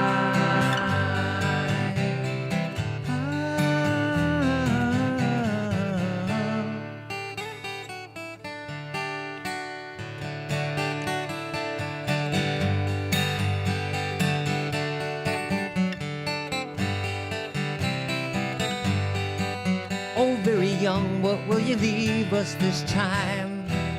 You're only dancing on this earth for a short while. Oh, very young, what will you leave us this time?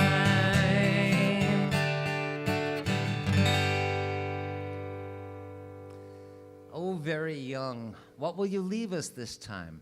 You're only dancing on this earth for a short while. Well, we already know that Jessica is going to leave us. You Are a Beautiful Thing. And she will share at least 2 more songs. I'm not going to give up the surprise, but she did write a song. I wrote 2020 is a shit show, but she wrote a kind of and I don't know if it's up to her if she wants to play it or not, but she did write a kind of a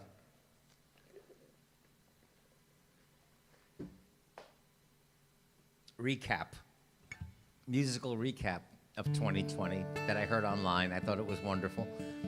And anything she wants to play. And we'll talk about the craft. For guys like Jake, we'll talk about her process of songwriting and creation.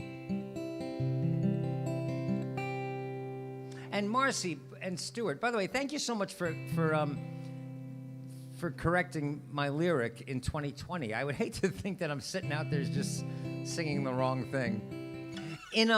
By the way, when I sing, when you hear singing in Central Park, which actually made it through the rehearsal period, the studio.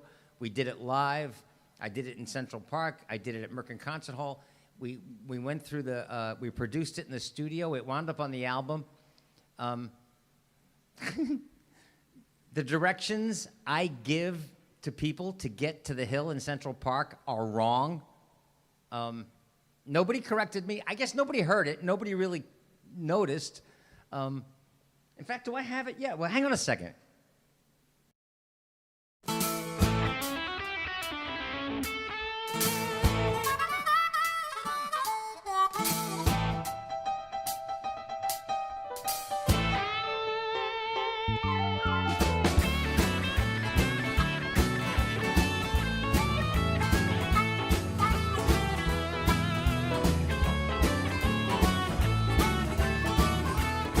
If you're coming on the subway, it's the A or the C. Or coming down Broadway, the 1, 2, or 3. Jump off at the 72nd Street stop. From there, Central Park is just a real short hop through strawberry fields. Head on up to the lake where 1,000 New Yorkers are taking a break. Come on along. If you're coming down Broadway, it's the A or the C. No, it's not. If you take the A train, you're going to either wind up at 59th Street or 125th Street. It's the B or the C. The A often runs local on weekends. There you go. Okay, there you go. Thank you, Denise. That's what I meant. It's a weekend, so it's the local. Take the A or the C. Actually, I think when the A is running local, they don't run the C, so I don't know. But thanks. But no, it's funny so thank you, Marcy, for correcting that. I said in July, Ruth Bader Ginsburg died, and she didn't. She died on September 18th. Oh, very young, what will you leave us this time? I wish we were leaving you a saner country, but my disgust, by the way, is it's magnificent today. It's magnificent today. I almost hope Don Carlson and Dennis McGrath and Natalie Costa write back to me. I almost hope they respond to my knee-jerk reaction of telling them that I blame them and that they disgust me. At first, they broke my heart, and now abject disgust. Jess, you guys got a lot of work to do. And you'll do it through art, and you'll do it through music, and you'll do it just by being a decent human being, an intelligent, gifted woman, and be kind. Well, we'll talk about all of this on Saturday. Oh, very young, what will you leave us this time? Somebody asked for some Bob Dylan, and Val in Chicago, I mentioned this. She reminded me of a song that I love, and has to do with age. Since I'm a man that's over 60 and Jess is 15 years old, we'll talk about songwriting, but we're colleagues. Val reminded me of a song that had something to do with age that was written by a cat that's a lot older than me.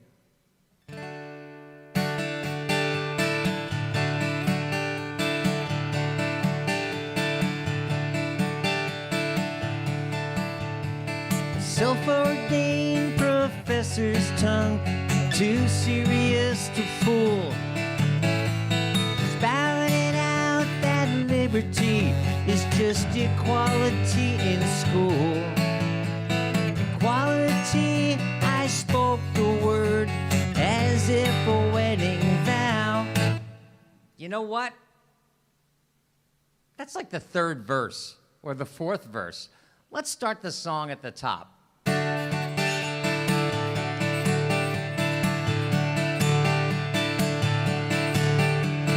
Crimson flames tied through my ears, rolling high in mighty traps.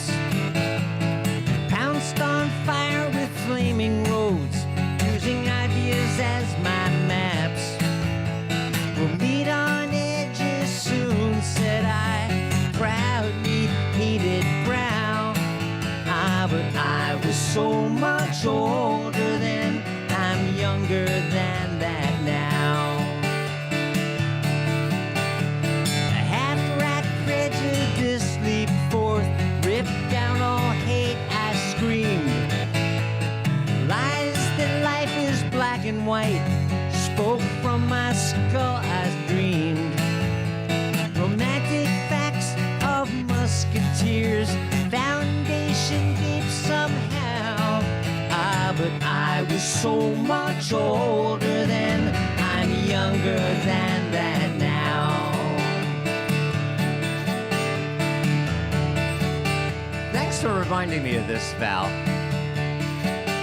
Girls' faces form the forward path from phony jealousy to memorizing politics of ancient history, flung down by corpse evangelists, unthought of those somehow. But I was so much older then, I'm younger than that now. Let's do the verse I started with. A self-ordained professor's tongue, too serious to fool, spouted out that liberty is just equality in school. Equality, I spoke the word as if a wedding vow.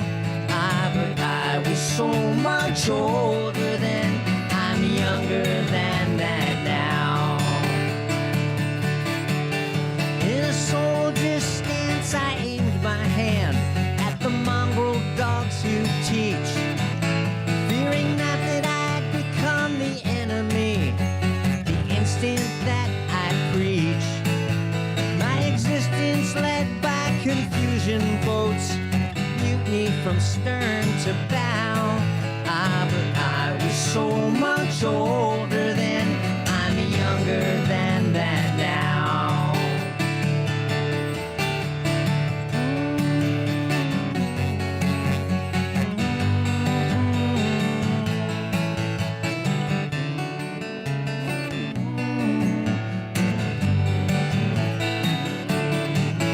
Yes, my guard stood hard when abstract threats, too noble to neglect, deceived me into thinking I had something to protect.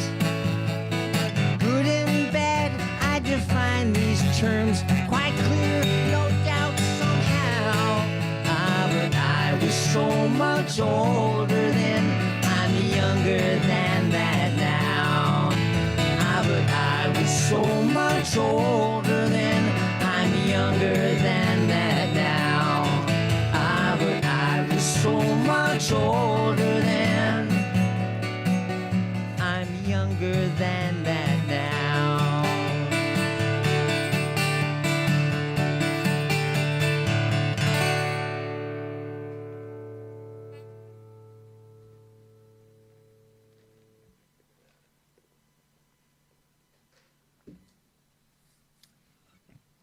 You know something, Bob?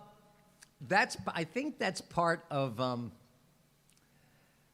I was raised in the '60s, and I love the music, but there were times when part of the mystery was what was being said in the song, and we didn't really care. But my love of Broadway and my particular bag of, I consider myself, first and foremost, before a composer, a lyricist. Words are my thing. Storytelling is my thing. That's why I'm a playwright as well. But and so, yeah, I've heard that a lot. People have said to me, "That's the first time I ever heard those words." But thanks. And you know what's interesting? You know who's kind of got a stage or a Broadway love of pronunciation during his songs is Billy Joel. Have you guys ever noticed that? I imagine somebody like Karen probably noticed that. Is that Billy Joel never gets cheated on a consonant. If he says the word night, he doesn't end it like that. Night, he ends it like night.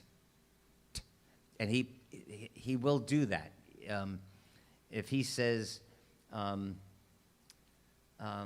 like tortured. He doesn't leave it. He's tortured, and he will put that last consonant on it. He does not get cheated on his consonants during his songs.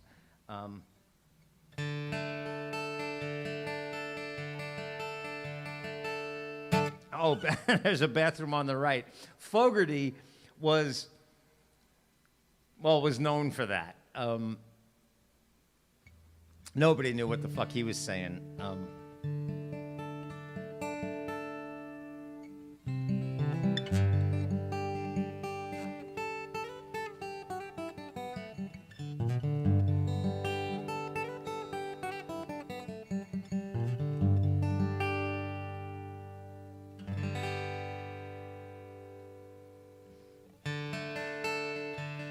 Oh, by the way, on Facebook, it's funny. I just look and I see Hector, who is usually over in Facebook, but it's good to see you in the YouTube chat, Hector.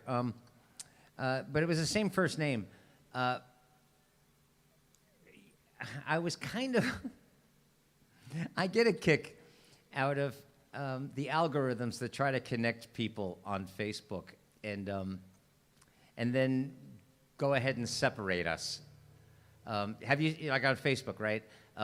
You'll respond, you'll like or love or laugh at, haha, somebody's things, and the same 30 or 40 people that interact with each other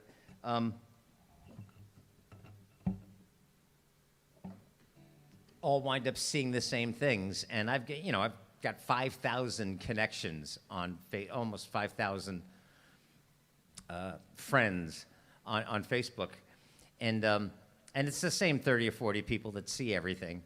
But then as you scroll down, all of a sudden there's this thing that says, people you may know or people you may also know, and I guess it's because you're connected somehow. I get such a kick out of the profile picture that people pick for themselves. And some people are constantly updating their profile picture, which I think is cool, because sometimes it has meaning with what's going on in the news that week or personally with them. My profile picture's been the same for years now, only because I saw somebody sent me a photo. It was either Sean or David Hayase of me applauding Teresa Reynolds and laughing. And I just thought, I don't know if it's a good shot. I don't know if it's a bad shot. It's just a picture of absolute joy and laughter. It's a wonderful moment that Sean or David, I'm not sure who, caught. And so that's been my profile picture. But today, I was scrolling through earlier today before the shit hit the fan in D.C. I'm scrolling through Facebook, and I'm liking things and I'm commenting on things, and all of a sudden I get to the thing, people you may know. Now, I don't know this guy, Hector Caldas, I guess. I don't know how he's connected to me. But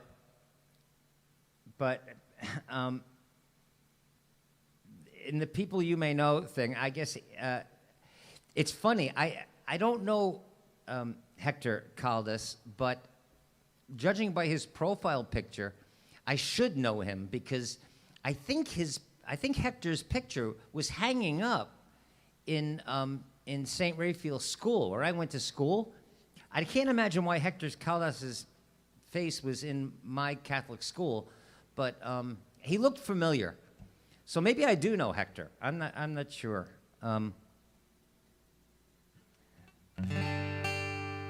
But we can do this for Hector. For Hector. I'm actually pretty proud of these lyrics too. Yeshu was a carpenter who we've all come to know as Jesus. And he lived as Hector. And he lived about 2,000 years ago. Kinda sure that he historically existed at one time. So I thought that allegorically I'd ask this, because I'm kinda wondering what he'd be like, wondering what the man might say.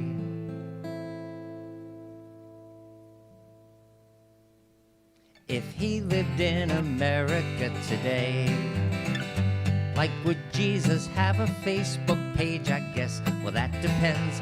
I suppose that we could guarantee he'd have at least 12 friends. Or would he prefer to tweet? You know what? It's funny where my brain goes in the middle of a fucking song. Bob Bard, you knew Don Carlson when we were in high school. That summer afterwards, I don't know if we hung out at the same place, but Donnie and I went to parties. We went to bars together. We went to... I'm the guy that Don called. I was his first phone call after he had sex for the first time. He couldn't wait to tell his best friend. And so he called me to say that he had gotten laid for the first time the night before with a waitress that worked at the place where he was working. We were that close.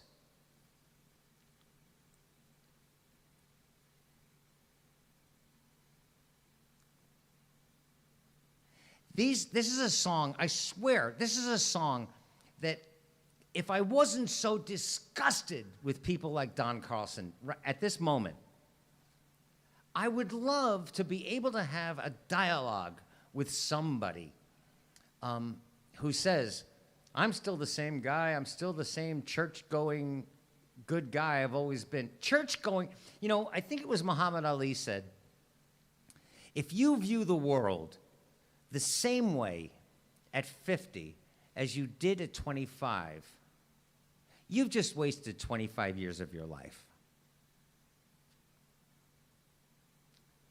I hope I'm not the same man I was last week. I hope I've grown in some way every day. And so when I sing this song, just now I was just thinking, I would love to ask these questions to somebody like a Don Carlson or somebody like a Natalie Costa or Dennis McGrath and any of these Trump-supporting fucking right-wing Christian.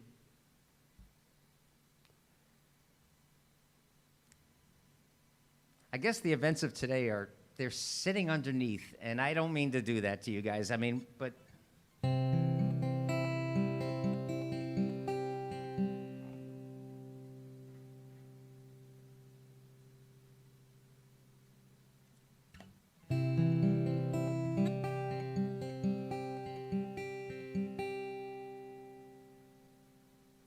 Okay, all right. See, I didn't see him as an asshole back then, but everybody's got different experiences of people.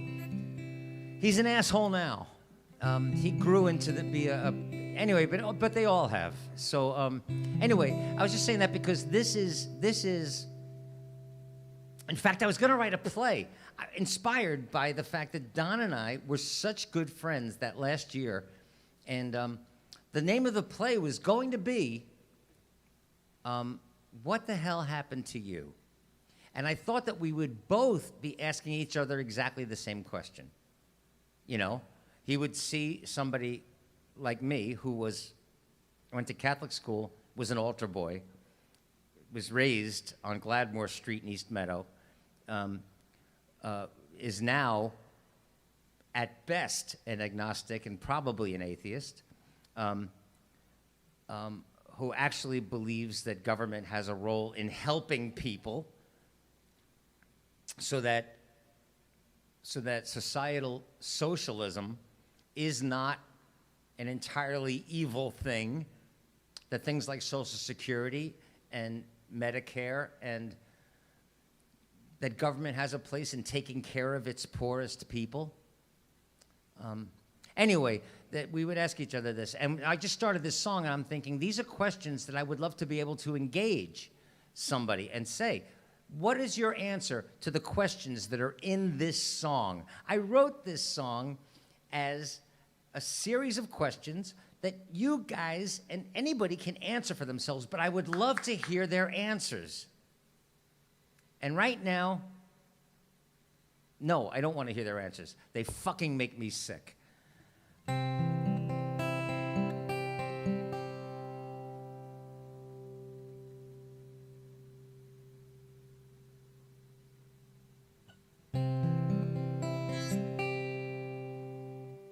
Yeshu was a carpenter who we've all come to know as Jesus.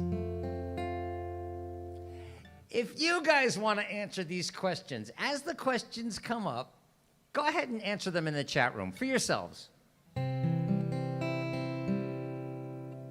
Yeshu was a carpenter who we've all come to know as Jesus. And he lived about 2,000 years ago. Kinda sure that he historically existed at one time. So I thought that allegorically I'd ask this, because I'm kinda wondering what he'd be like. Wondering what the man might say. What would Yeshu say? If he could see America today, like, would Jesus have a Facebook page? I guess, well, that depends. I suppose that we could guarantee he'd have at least 12 friends. Or would he prefer to tweet? Twitter might just make him smile. The idea of having followers is probably more his style. If he hung out with a dozen dudes, would we assume he's gay? If he lived in America today, and if he were alive today, I wonder how he'd live. Would he be a hippie liberal or a staunch conservative? Would he show up at peace rallies? Would he show up at town hall? Vote Republican or Democrat, or would he vote at all? Would he listen to Beyonce? Would he join the NRA? If he lived in America today, and if he met Donald Trump, do you think he'd go berserk and suggest that piece of shit might find some other line of work? If he met Barack Obama, would he leave that man alone, or have 500,000 questions about his use of every drone? Now who's kidding who? They'd never give him access anyway. If he lived in America today, and if he met Bernie Sanders, do you think he'd like the guy? 'Cause although he can't end poverty, sounds like he'd like to try. If he met Kamala Harris, would he say he'd be content to wait 4 years before he saw a woman president? Or would he consider moving to some island far away if he lived in America today? If he watched Fox News for any length of time, would he despair that so much fear and ignorance was floating through the air? Could he sit through Tucker Carlson, Kevin Ducey, and that bunch? By the time he got to Hannity, he'd probably lose his lunch. Would he try to get Jon Stewart back on TV right away if he lived in America today? Now the man that I imagine in this wild hypothesis probably wouldn't like I'd even write a song like this. But I'd say, hey man, forgive me. And I think he probably would, 'cause though I'm sure he wasn't God, I'm fairly certain he was good. On second thought, he'd skip a second coming either way. If he could see America today, he'd probably choose a distant planet far away instead of visiting America today.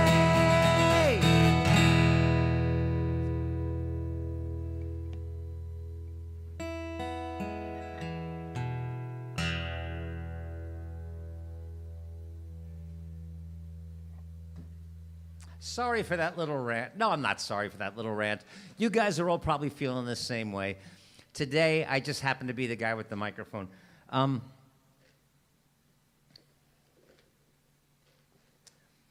If you're, by the way, if you're not a patron You might consider doing that only because. Oh, and Carol, by the way, these things I wrote on Twitter that I was reluctant to put the link on Twitter because there are a lot of shaky people on Twitter, and I just didn't want to leave the door open for another crasher today.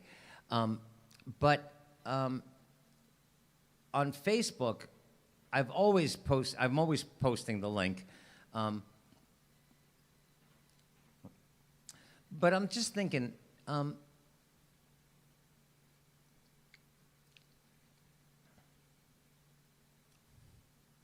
don't know how to do this. If I wrap this up today, instead of just hanging out in detention, I might actually start a Zoom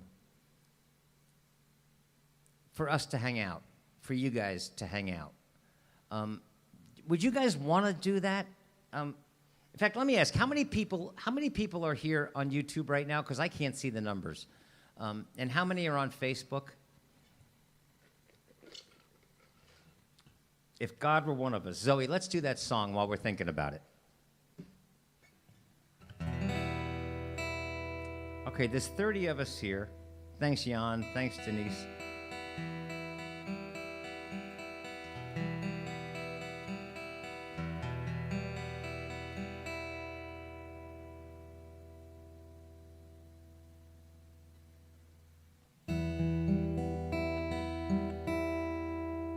Well, we'll see how we feel. Let me do some more songs. Oh, I was going to say, Carol, I always post the YouTube one publicly, but just not on Twitter. So thanks for sending the direct message so I could get it to you. But it's always on Facebook. Because, again, the same 30, 40 people are seeing my shit on Facebook.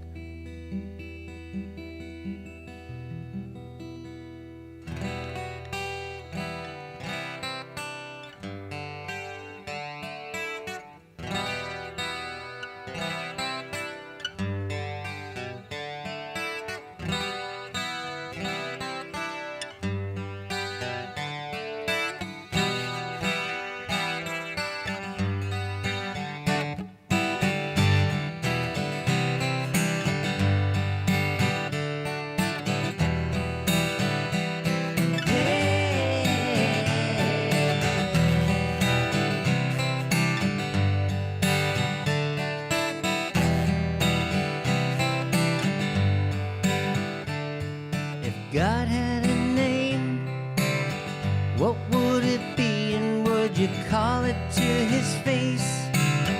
If you were faced with him in all his glory, what would you ask if you had just one question? And yeah, God is great. Yeah, God is good. Yeah. But if God was one of us, just a slob like one of us, just a stranger on the bus trying to make his way home.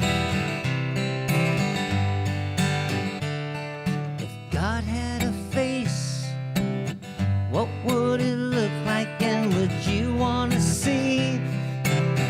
If seeing meant that you would have to believe in things like heaven and in Jesus and the saints and all the prophets. And yeah, God is great. Yeah, God is good. Yeah. But if God was one of us,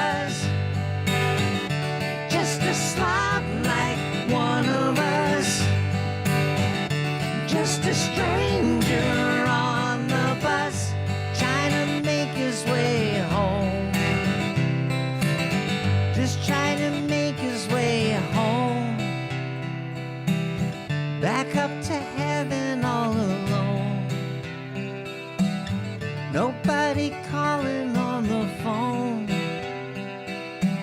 except for the Pope maybe in Rome. And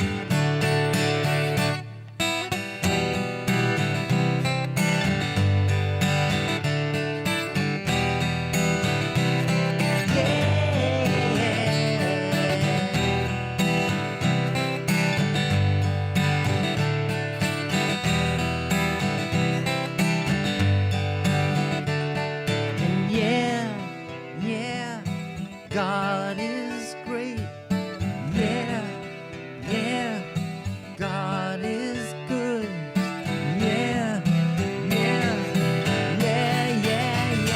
What if God was one of us?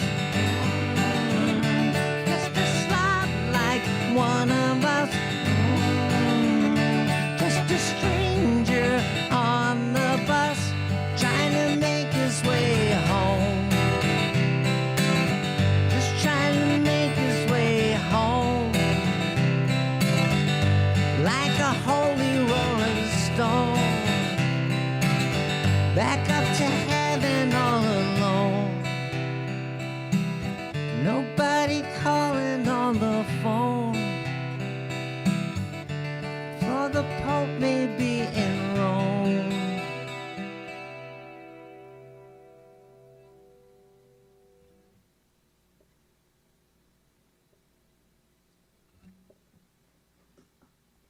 Oh. I have to have a conversation with Brandon. Because I'm wondering why. I don't know if you guys are noticing. Every so often in the middle of a song, I have to reach down and hit this button. It's because he must have, when he heard me saying that we had that bomber show up the last couple of weeks, and how do I block them? He must have changed something in the settings, because Zoe just posted an icon of a bus and the sun, and it said that I had to review the post before anybody could see it. And before, Bob was saying, Don Carlson has always been a dick in his estimation. And each one of those things, I think because he was saying he is a dick, YouTube was saying I had to review the post before anybody could see it. And I don't want that kind of... Brandon must have turned that on because I've never seen it before. I don't want that kind of filter. You guys can say anything you want. All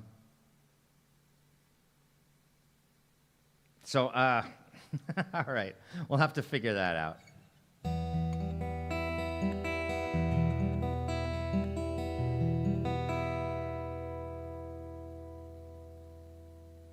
Oh, you know what? Let me do this. We did the, and it's, again, we're 2.5 hours into this, but I'm almost afraid to turn the TV on. Is Rhea here? Oh, and I also promised somebody I would do Melissa. Who did I promise that to? Is Rhea with us right now? And is Allie with us? I know those are two beautiful women who like to stay in the background.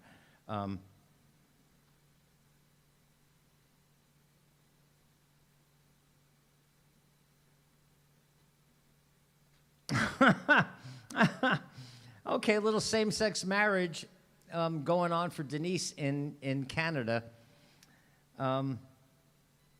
Probably not a bad idea. I just wish Canada was where Mexico is. But you could flip that around, because Canada's just too damn cold.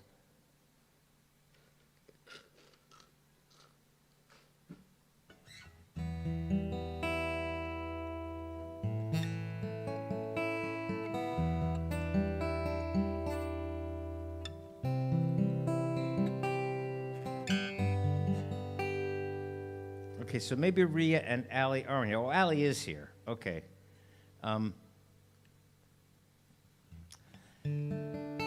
Because I mean it. When you've got a beautiful, open heart like Allie, and you've got a beautiful, open heart like Rhea, one of the things that comes with that is that days like today hurt more. I think that goes for, people like Val and everybody in here.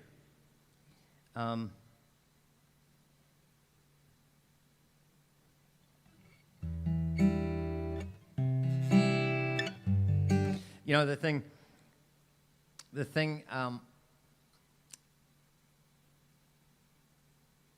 anyway, so I'm a little bit concerned. I'll have to reach out to Rhea and see if, and Elle in Switzerland, she's having a tough time with the world.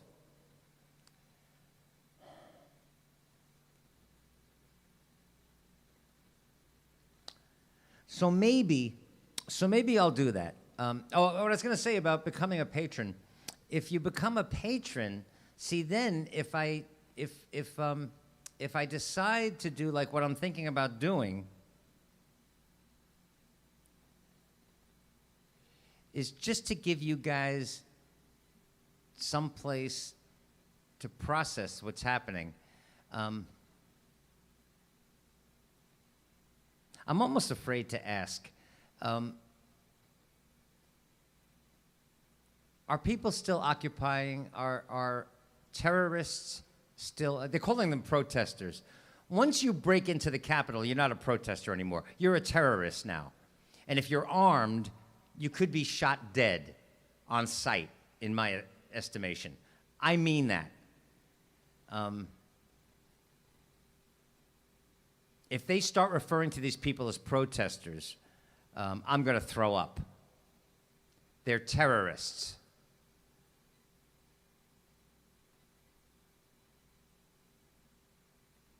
Oh, I'm sorry, Elle.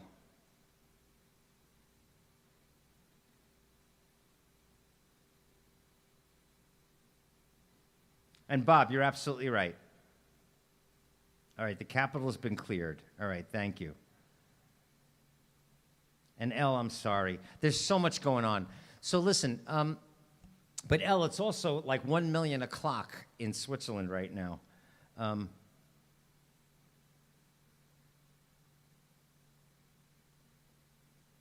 All right, so I didn't get a response before. So if so maybe I'll ask after I play just a couple of more songs. But just to lift us up, let me share something from this Something Annual Year-End concert. When completely as a surprise, we did not plan this. George and I did a little harmony song, and I used the Garfunkel pedal. And Teresa happened to be watching the gig. And so she shot her own video and completely on her own sent it to me. So I dropped it in to the video from the concert. So let me share that with you guys. And by the way, that was there was so much going on that night. It was really a technical wonder that Dean and John and Brandon all pulled that off. I mean that, with Duval sitting there monitoring the chat room, and it was big, but there was something going on, I can't remember what it was, in my head while I was introducing the harmony section, and either something was going wrong or was going funky, and so I had a really tough time getting into the song. In fact, you'll hear me sing the first line terribly, and then off microphone go, okay, here we go. In other words, I had to regroup really fast and get into the song, and because I knew that my brain had split, and I started the song, and it was like I was all over the place, and so off microphone, you'll hear me say, okay, here we go, and then came back, and we did the song. But I didn't know that Teresa was in Indianapolis singing with us until a couple of days later. So let me share that with you guys, and then I'll think about possibly doing just a short, maybe 1 hour long Zoom for all of us to be together tonight, if you feel like it. In fact, during this song, if you think you want to hang out, just hang out. I won't bring the guitar. We'll just hang. Or if you just want to pass on it, just write yes or pass. Okay? During this song. And we'll see where it goes. But anyway, this is the harmony section.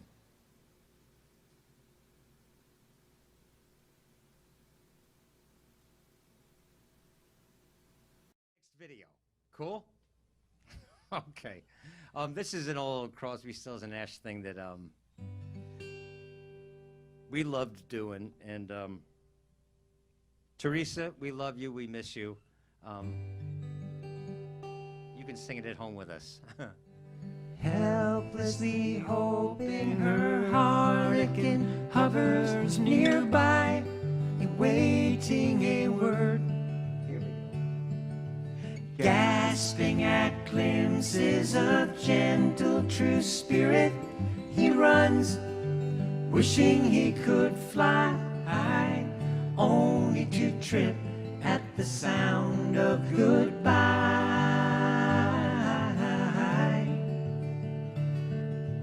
Wordlessly watching, he waits by the window and wonders at the empty place inside.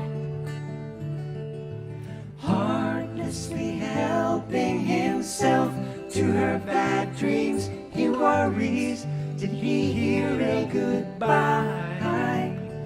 Or even hello? They are one person, they are two alone, they are three together, they are for each other.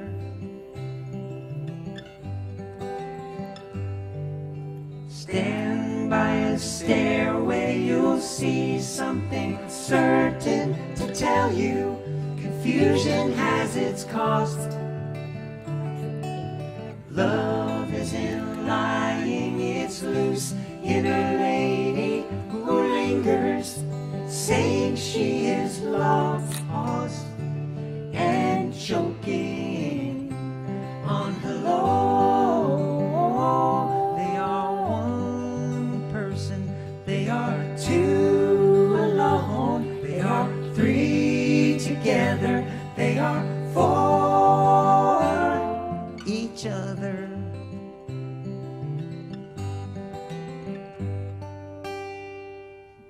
Yeah.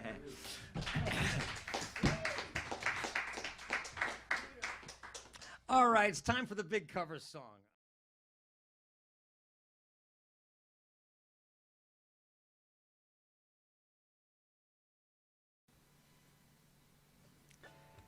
All right, so I like that we can see Willie on Teresa's screen. I have never noticed that.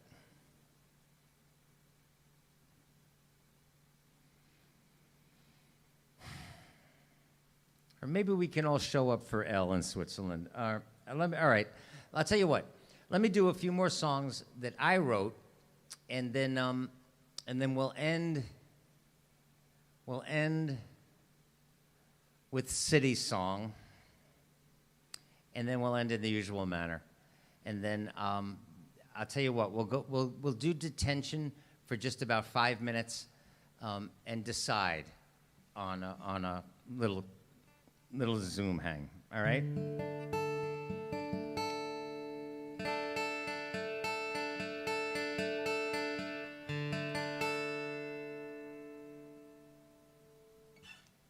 Let's do this. When the world is going nuts,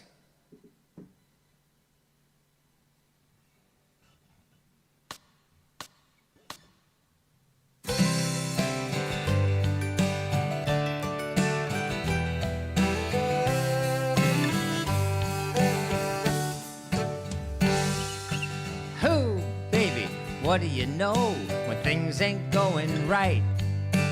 Got a new place I love to go, anytime, day or night. Oh, baby, baby, you know what I hear? There's room enough for two, and all of my troubles disappear whenever I'm there with you. Who, darling, what do you say? Our own sweet place to hide. Make crazy love in our crazy way. Leave the crazy world outside. Sweet chocolate, strawberries, flights of fantasy. Goodness knows that anything goes whenever you're there with me. Don't know if there's a God above, but if there was, I'd thank it, 'cause I found a whole new kind of love under that Mexican blanket. Woo!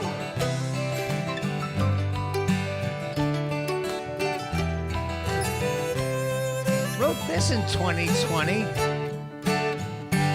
Well, I've been around the block a time or two. Now's a good time to admit it. We like our loving the way we do. Been there, done that, did it. Who, pretty girl? I'm pretty sure it don't matter anyhow. To just lose the laundry at the door, and I'll meet you there right now.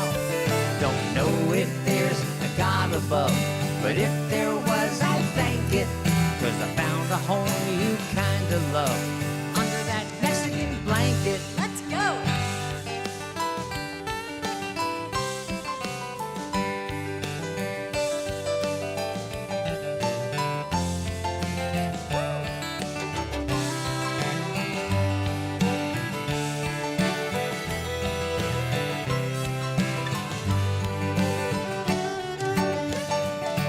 Don't know if there's a God above, but if there was, I'd thank it, 'cause I found a whole new kind of love under that Mexican blanket.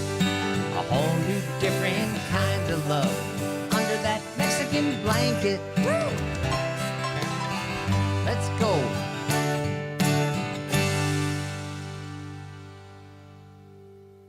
Okay, so there's a song that I wrote in 2020.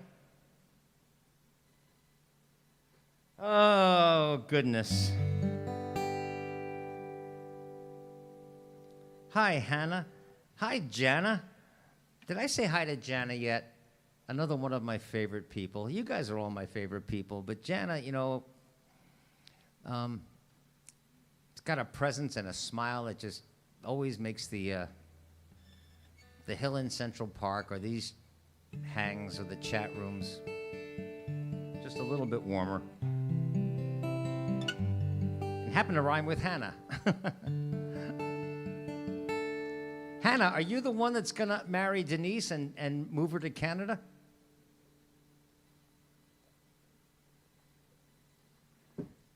And did you just show up here? We've been at this for almost 3 hours. Hate to say you're catching it at the very end.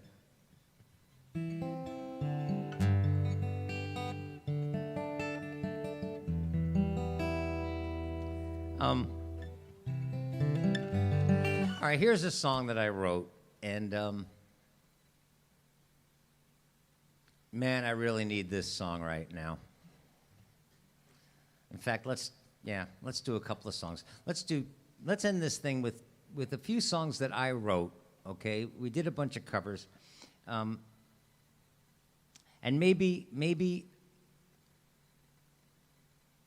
Well, what the fuck? We don't have anywhere to go. I'm a little concerned about Elle in Switzerland because, like I said, it is 100 o'clock there in the morning. And Cheetah and Angelique in the Netherlands both left, and Chris left because they're across the ocean, and it's already tomorrow. But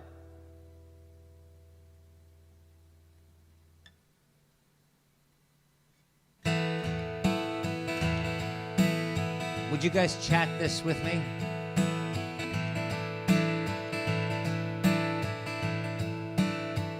I guess I wrote this for a day like today.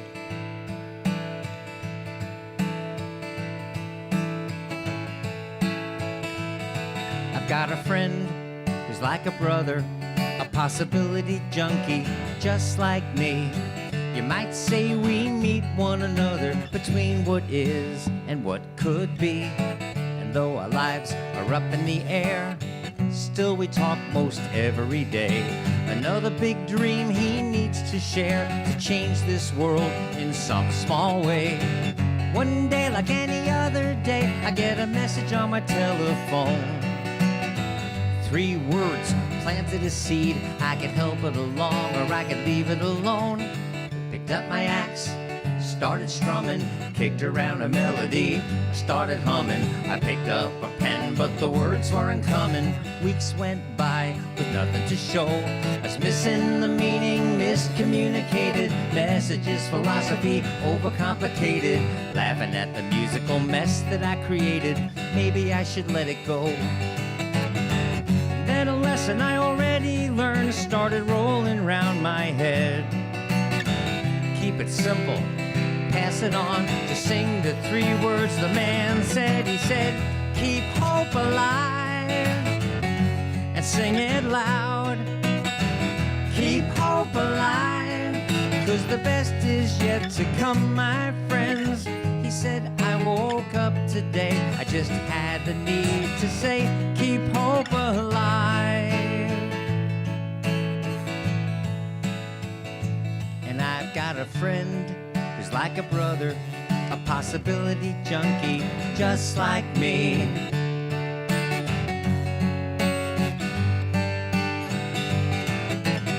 There's no need to say another word if a message is that clear. So keep it simple, pass it on, and maybe one more heart will hear it. Keep hope alive and sing it loud. Keep hope alive, 'cause the best is yet to come, my friends. We'll never lose another day, just as long as we can say, we'll keep hope alive. Keep it alive.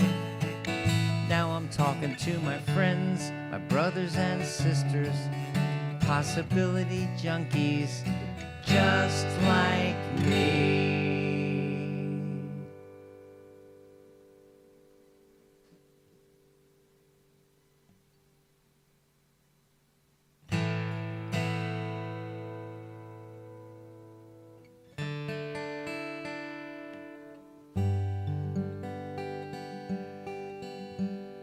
Good night, David. I didn't know, of course, how could I know how long I'd have to live till there was nothing left,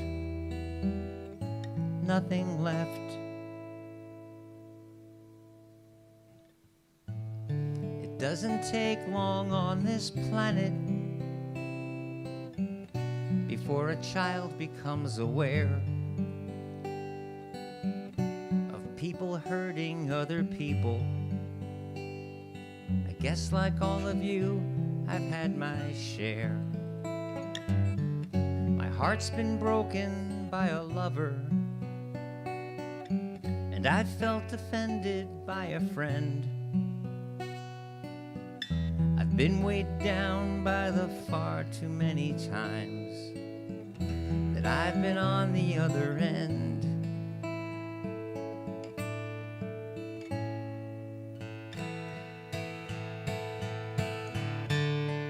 When kindness is the challenge, sometimes I don't pass the test. Like most people who I've met along the way, I guess I've tried to do my best. Yet some choose to be cruel for their own reasons, reasons I may never see. I let them fade from my existence, 'cause I've reached a place I finally feel free. And here and now, there's nothing left, now that I've left it all behind. There's nothing left to hold me down. It's weighing on my heart and on my mind. But I didn't know, of course, how could I know how long I'd have to live till there was nothing left, nothing left to forgive.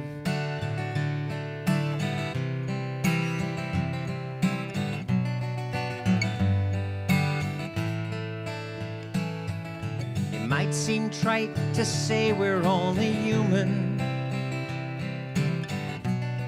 from the moment we arrive. But like most people, but living this life isn't easy for anyone I know who's still alive. Yet some might choose to specialize in cruelty. They've learned to wield it like a knife.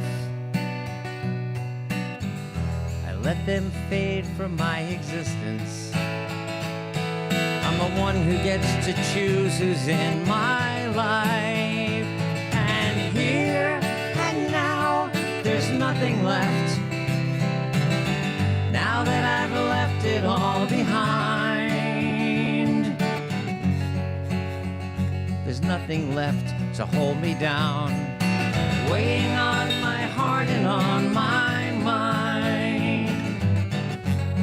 But I didn't know, of course, how could I know how long I'd have to live till there was nothing left,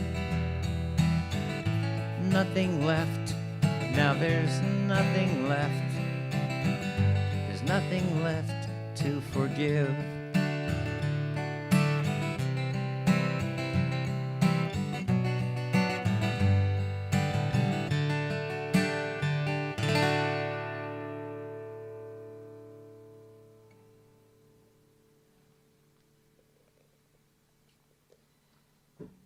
It's 5 o'clock in Colorado, Valerie says. Well, if it's 5 o'clock in Colorado,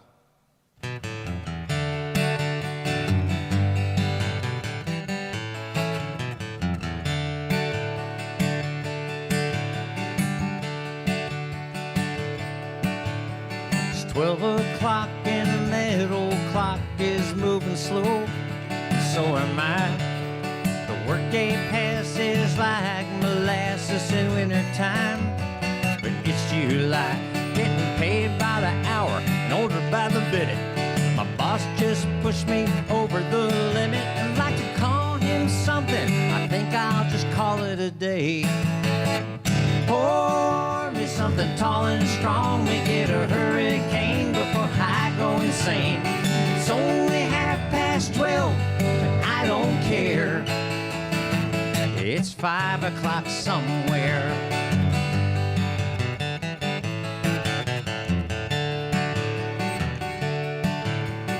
This lunch break is gonna take all afternoon and half the night. Tomorrow morning they know they'll be hell to pay, but that's alright. Haven't had a day off now over a year. My Jamaican vacation gonna start right here. If the phone's for me, you can tell them I just sailed away. Pour me something tall and strong, make it a hurricane before I go insane. It's only 12:30, but I don't care. It's 5 o'clock somewhere.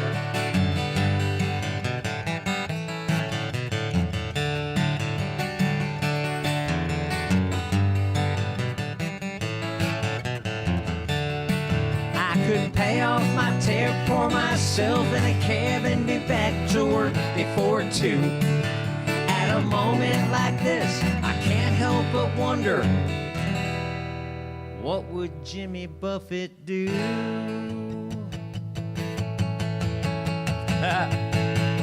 Well, it's 5 o'clock in Colorado, Valerie says. It's 1 o'clock or 2 o'clock in the morning in Estonia.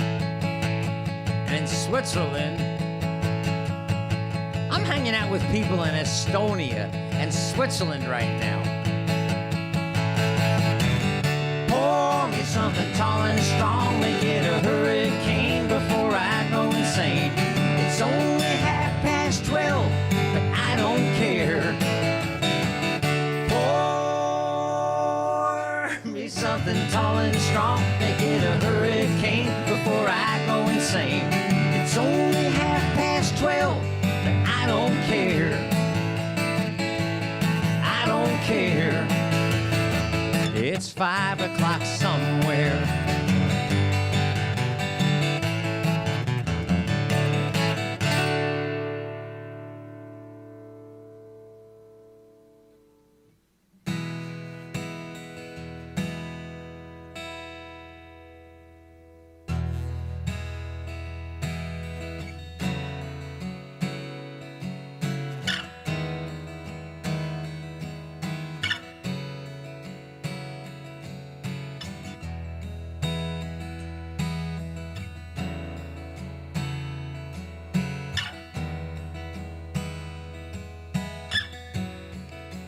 Are you taking off, Amy?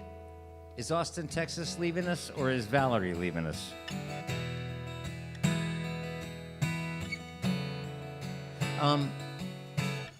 Guys, as you guys are peeling off one at a time, I really want to say this. When my friend, our friend, Rhea, called me about 20 minutes before we did this gig, I had no idea what was happening in Washington, D.C. And when I saw it, to say that I experienced anger and disgust would be the same thing as saying that a person standing in front of a tidal wave experienced moisture. Okay? And I didn't know what to do. But when I closed my eyes, in an instant, I knew that my job was to give somebody a place to go. And I wasn't even sure if I was going to pick up the guitar. But this was a choice. It feels good now to have done this, especially now that Karen and Janet and you guys tell me that they've cleared the Capitol. And that during this hang, Amy and Jessica said that that we're a go.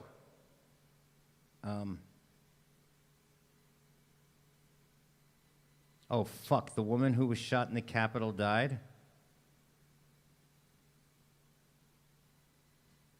Okay, so now they're terrorists and murderers. Okay? So I didn't know what to do. I'm so glad that that we made this choice and that we're hanging out together. So what we'll do is this. Let me do another song that I wrote, and then we'll end in the usual way, and then I will move the laptop over there for a brief detention with the bad kids, and then we'll decide on a time to be together if you guys want to do a Zoom hang. And I mean it, just for like an hour or two, just so that I can hear you guys and you guys can hear each other. Because in this, it's a...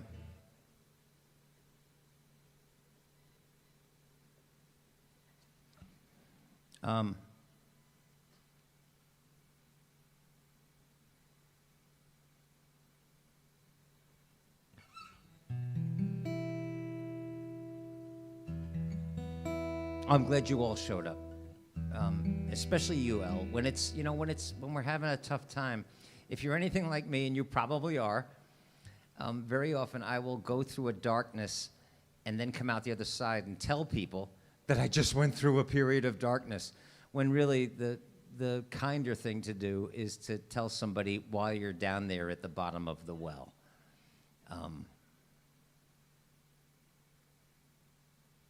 but we're human.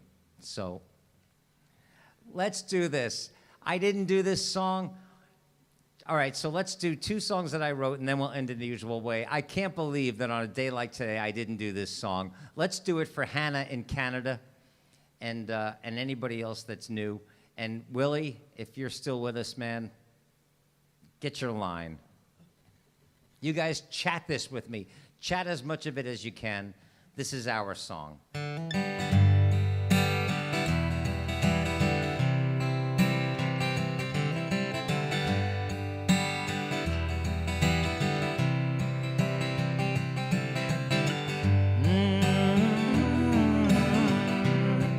Thanks, Bob Bard.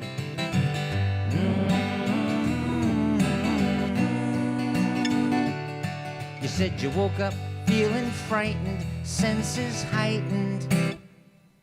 You said you woke up feeling frightened, senses heightened, overwhelmed, lost, and alone. A little overwrought until you finally thought to drop it all and pick up the phone. Instead of waking up, we turned it on the TV, and we were frightened, senses heightened, overwhelmed, lost, alone, overwrought, until we thought, we drop it all and just hang out together. Let's do this. You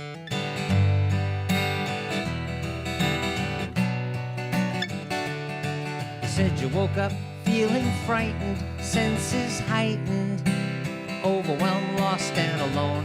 A little overwrought till you finally thought that you'd drop it on and pick up the phone. And I didn't do nothing but really listen to everything you had to say, till I knew that you'd be okay. The next week it was my turn. I was in a slow burn about something or nothing at all. I don't even remember, but I remember I was hurting, so I gave you a call. And you didn't do nothing but really listen to everything I had to say, till you knew that I'd be okay. We take turns being angels for one another, 'cause there's never been a day when we all want to stay under the covers. I think we're all just lucky that it works that way. Thank heaven we're not all crazy on the same day.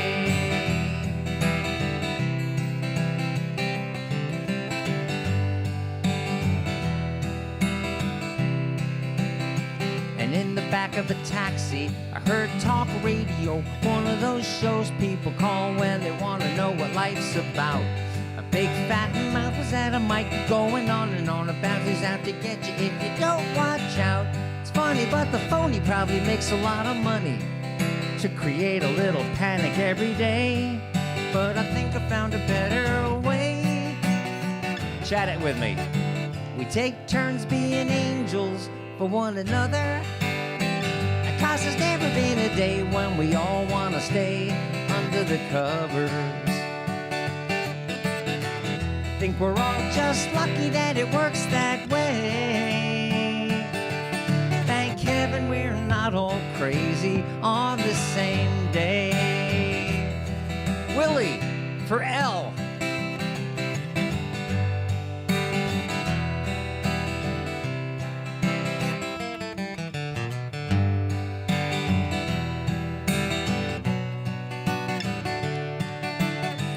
Take turns being angels for one another, 'cause there's never been a day when we all want to stay under the covers. We're just damn lucky that it works that way. Thank heaven we're not all crazy on the same day. On the same day. Crazy, crazy on the same day. La-dum, da-dum, da-dum, dum.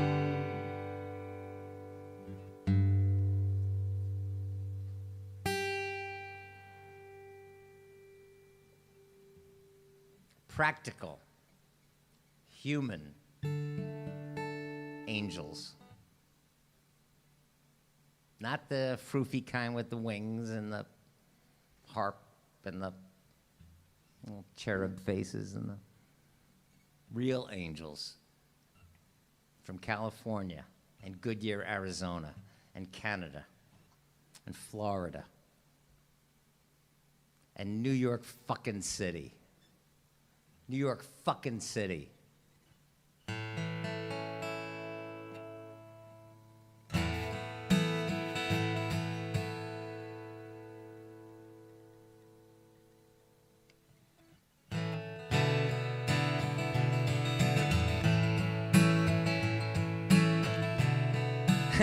And an angel in Maine who's not crazy.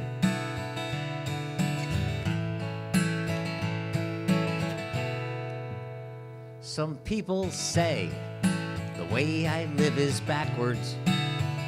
They don't know how a full-grown man can live this way. A full-grown man can live this way because of you guys. Because you guys support the things I do and the music I write. And if people say the way I live is backwards, then I'm aware that I don't care what people say. Some scratch their heads at my determination to live each day the way I truly feel, paying close attention to my own imagination, yeah, while imagining the best becoming real. Well, here I am. This is me, trying to live without regret, so you can bet that what you get is what you see. 'Cause what we hold as true isn't always what it seems. I hope you love your life. Mine gets made in my dreams.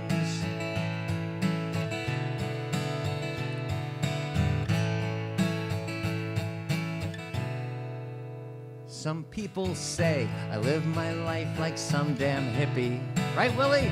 And that day and age is gone and out of sight. But if a world of peace and love is what those kids were dreaming of, in many ways, those damn hippies had it right. It's not up to me to say that there's a right or wrong way. We're all free to live whatever life we choose. But you'd be mistaken to believe that we are weak or we're naive. Life is too damn short and there's no time to lose. So here I am, just standing in the light. Einstein said imagination is the strongest thing on earth. The old boy was right, Karen? 'Cause what we hold as true is almost never what it seems. I hope you love your life. Mine gets made in my dreams. I truly hope you love your life. Mine gets made in my dreams.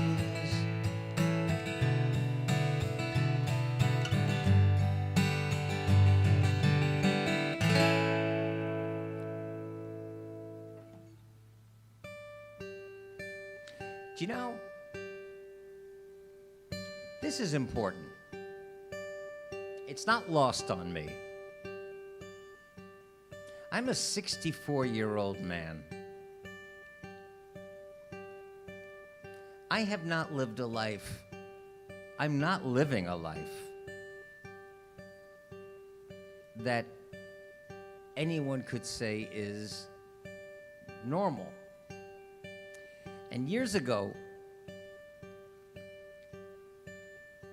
I looked up the word. Now, I went through, back in my late 20s, early 30s, I went through a period of insanity. Extreme darkness. And the lights in the building were almost out. I was connected to this world by a social security number that I could not remember. I had no phone number. I had no address. I was homeless.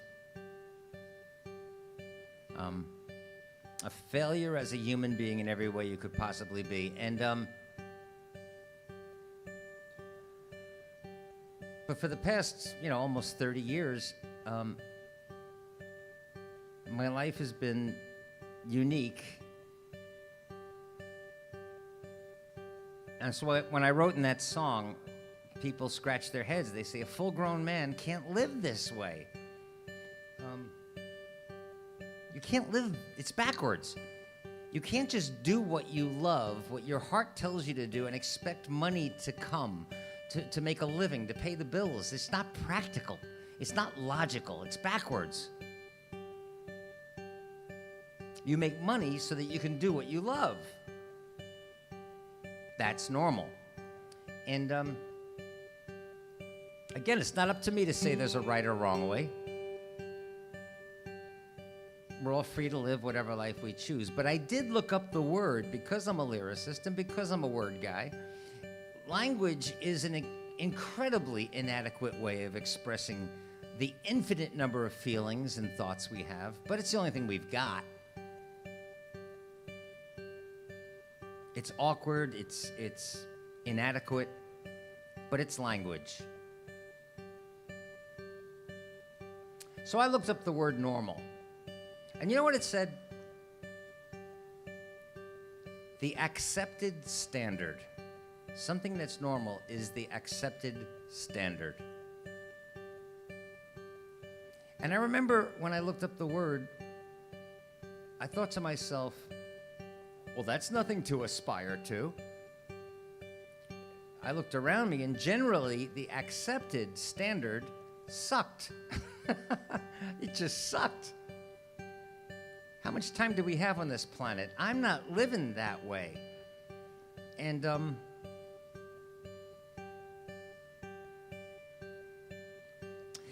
nights like tonight, on days like today,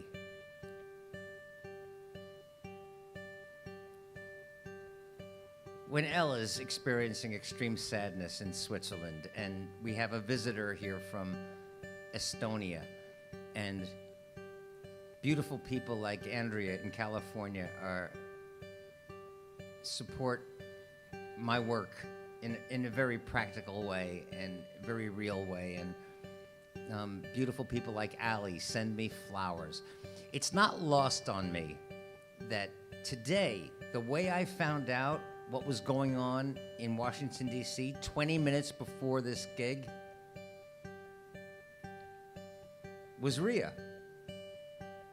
And she wasn't, this is the important thing, she wasn't calling me to tell me what was going on in D.C. I'm sure she thought I knew.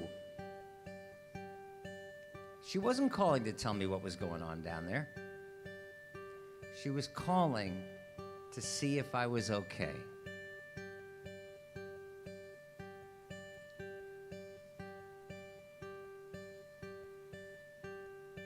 That's why when I say I feel like the luckiest man alive, I do. It's because of you guys. It takes a life to realize what life is all about. And life is all about this moment.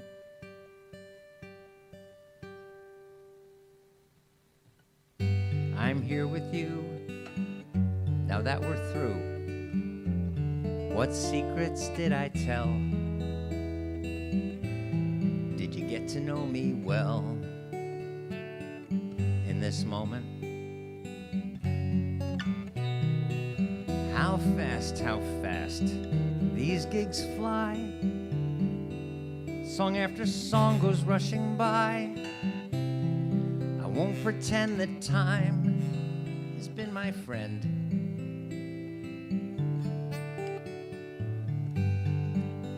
I bring my songs to sing my songs for you until the end. And as I live these days, I'm grateful for all the ways that brought us here to praise this moment.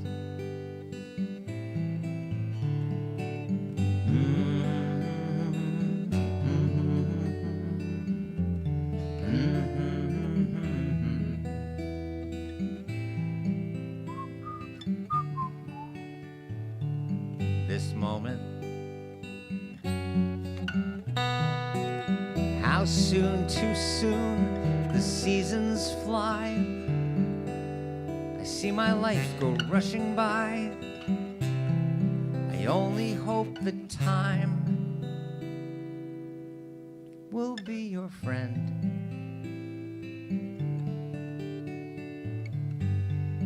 We live a life to live a life of love. I know you see. I'm sure you all agree, 'cause you're hanging out with me. But I only guarantee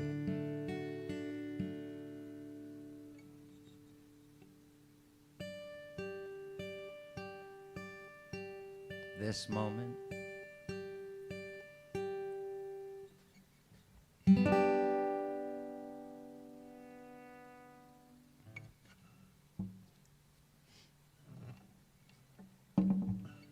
All right, guys. Again, no words. Thank you so much. I'm gonna move the laptop over there, just for a little bit of detention for the bad kids, and then I think it's almost 7:30 here in New York. So why don't we say 8 o'clock? If I set up a Zoom, that way I can put the link in Patreon, and if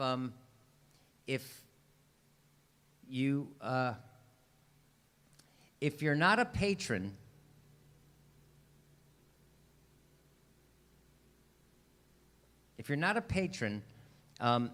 there's my email, thatguitarman@yahoo.com. Shoot me an email, and I will send the Zoom link to you, okay? Does that make sense? And by the way, there's the Venmo account if you want to financially support this and help me keep the lights on. Of course, you can always go to that website too, thatguitarman.com, and there's always a link. It was interesting. I shouldn't tell you. Well, it was interesting. No, I won't tell you. But if you want to help support, it's just us, and help pay the bills. Thatguitarman.com. There's a thing that says help. There's a PayPal link that says help support. But if you want to join us and be a patron, there's also a link there for that. Okay. And if you just want to throw the price of a movie ticket at this particular gig, then you can use the Venmo thing. All right? Guys, I'll see some of you in detention, and I'll see some of you at 8 o'clock Eastern. All right? And just for a little while. Just for a little while. It's not going to be an all-night thing, okay? Okay, I'll see you in a little bit.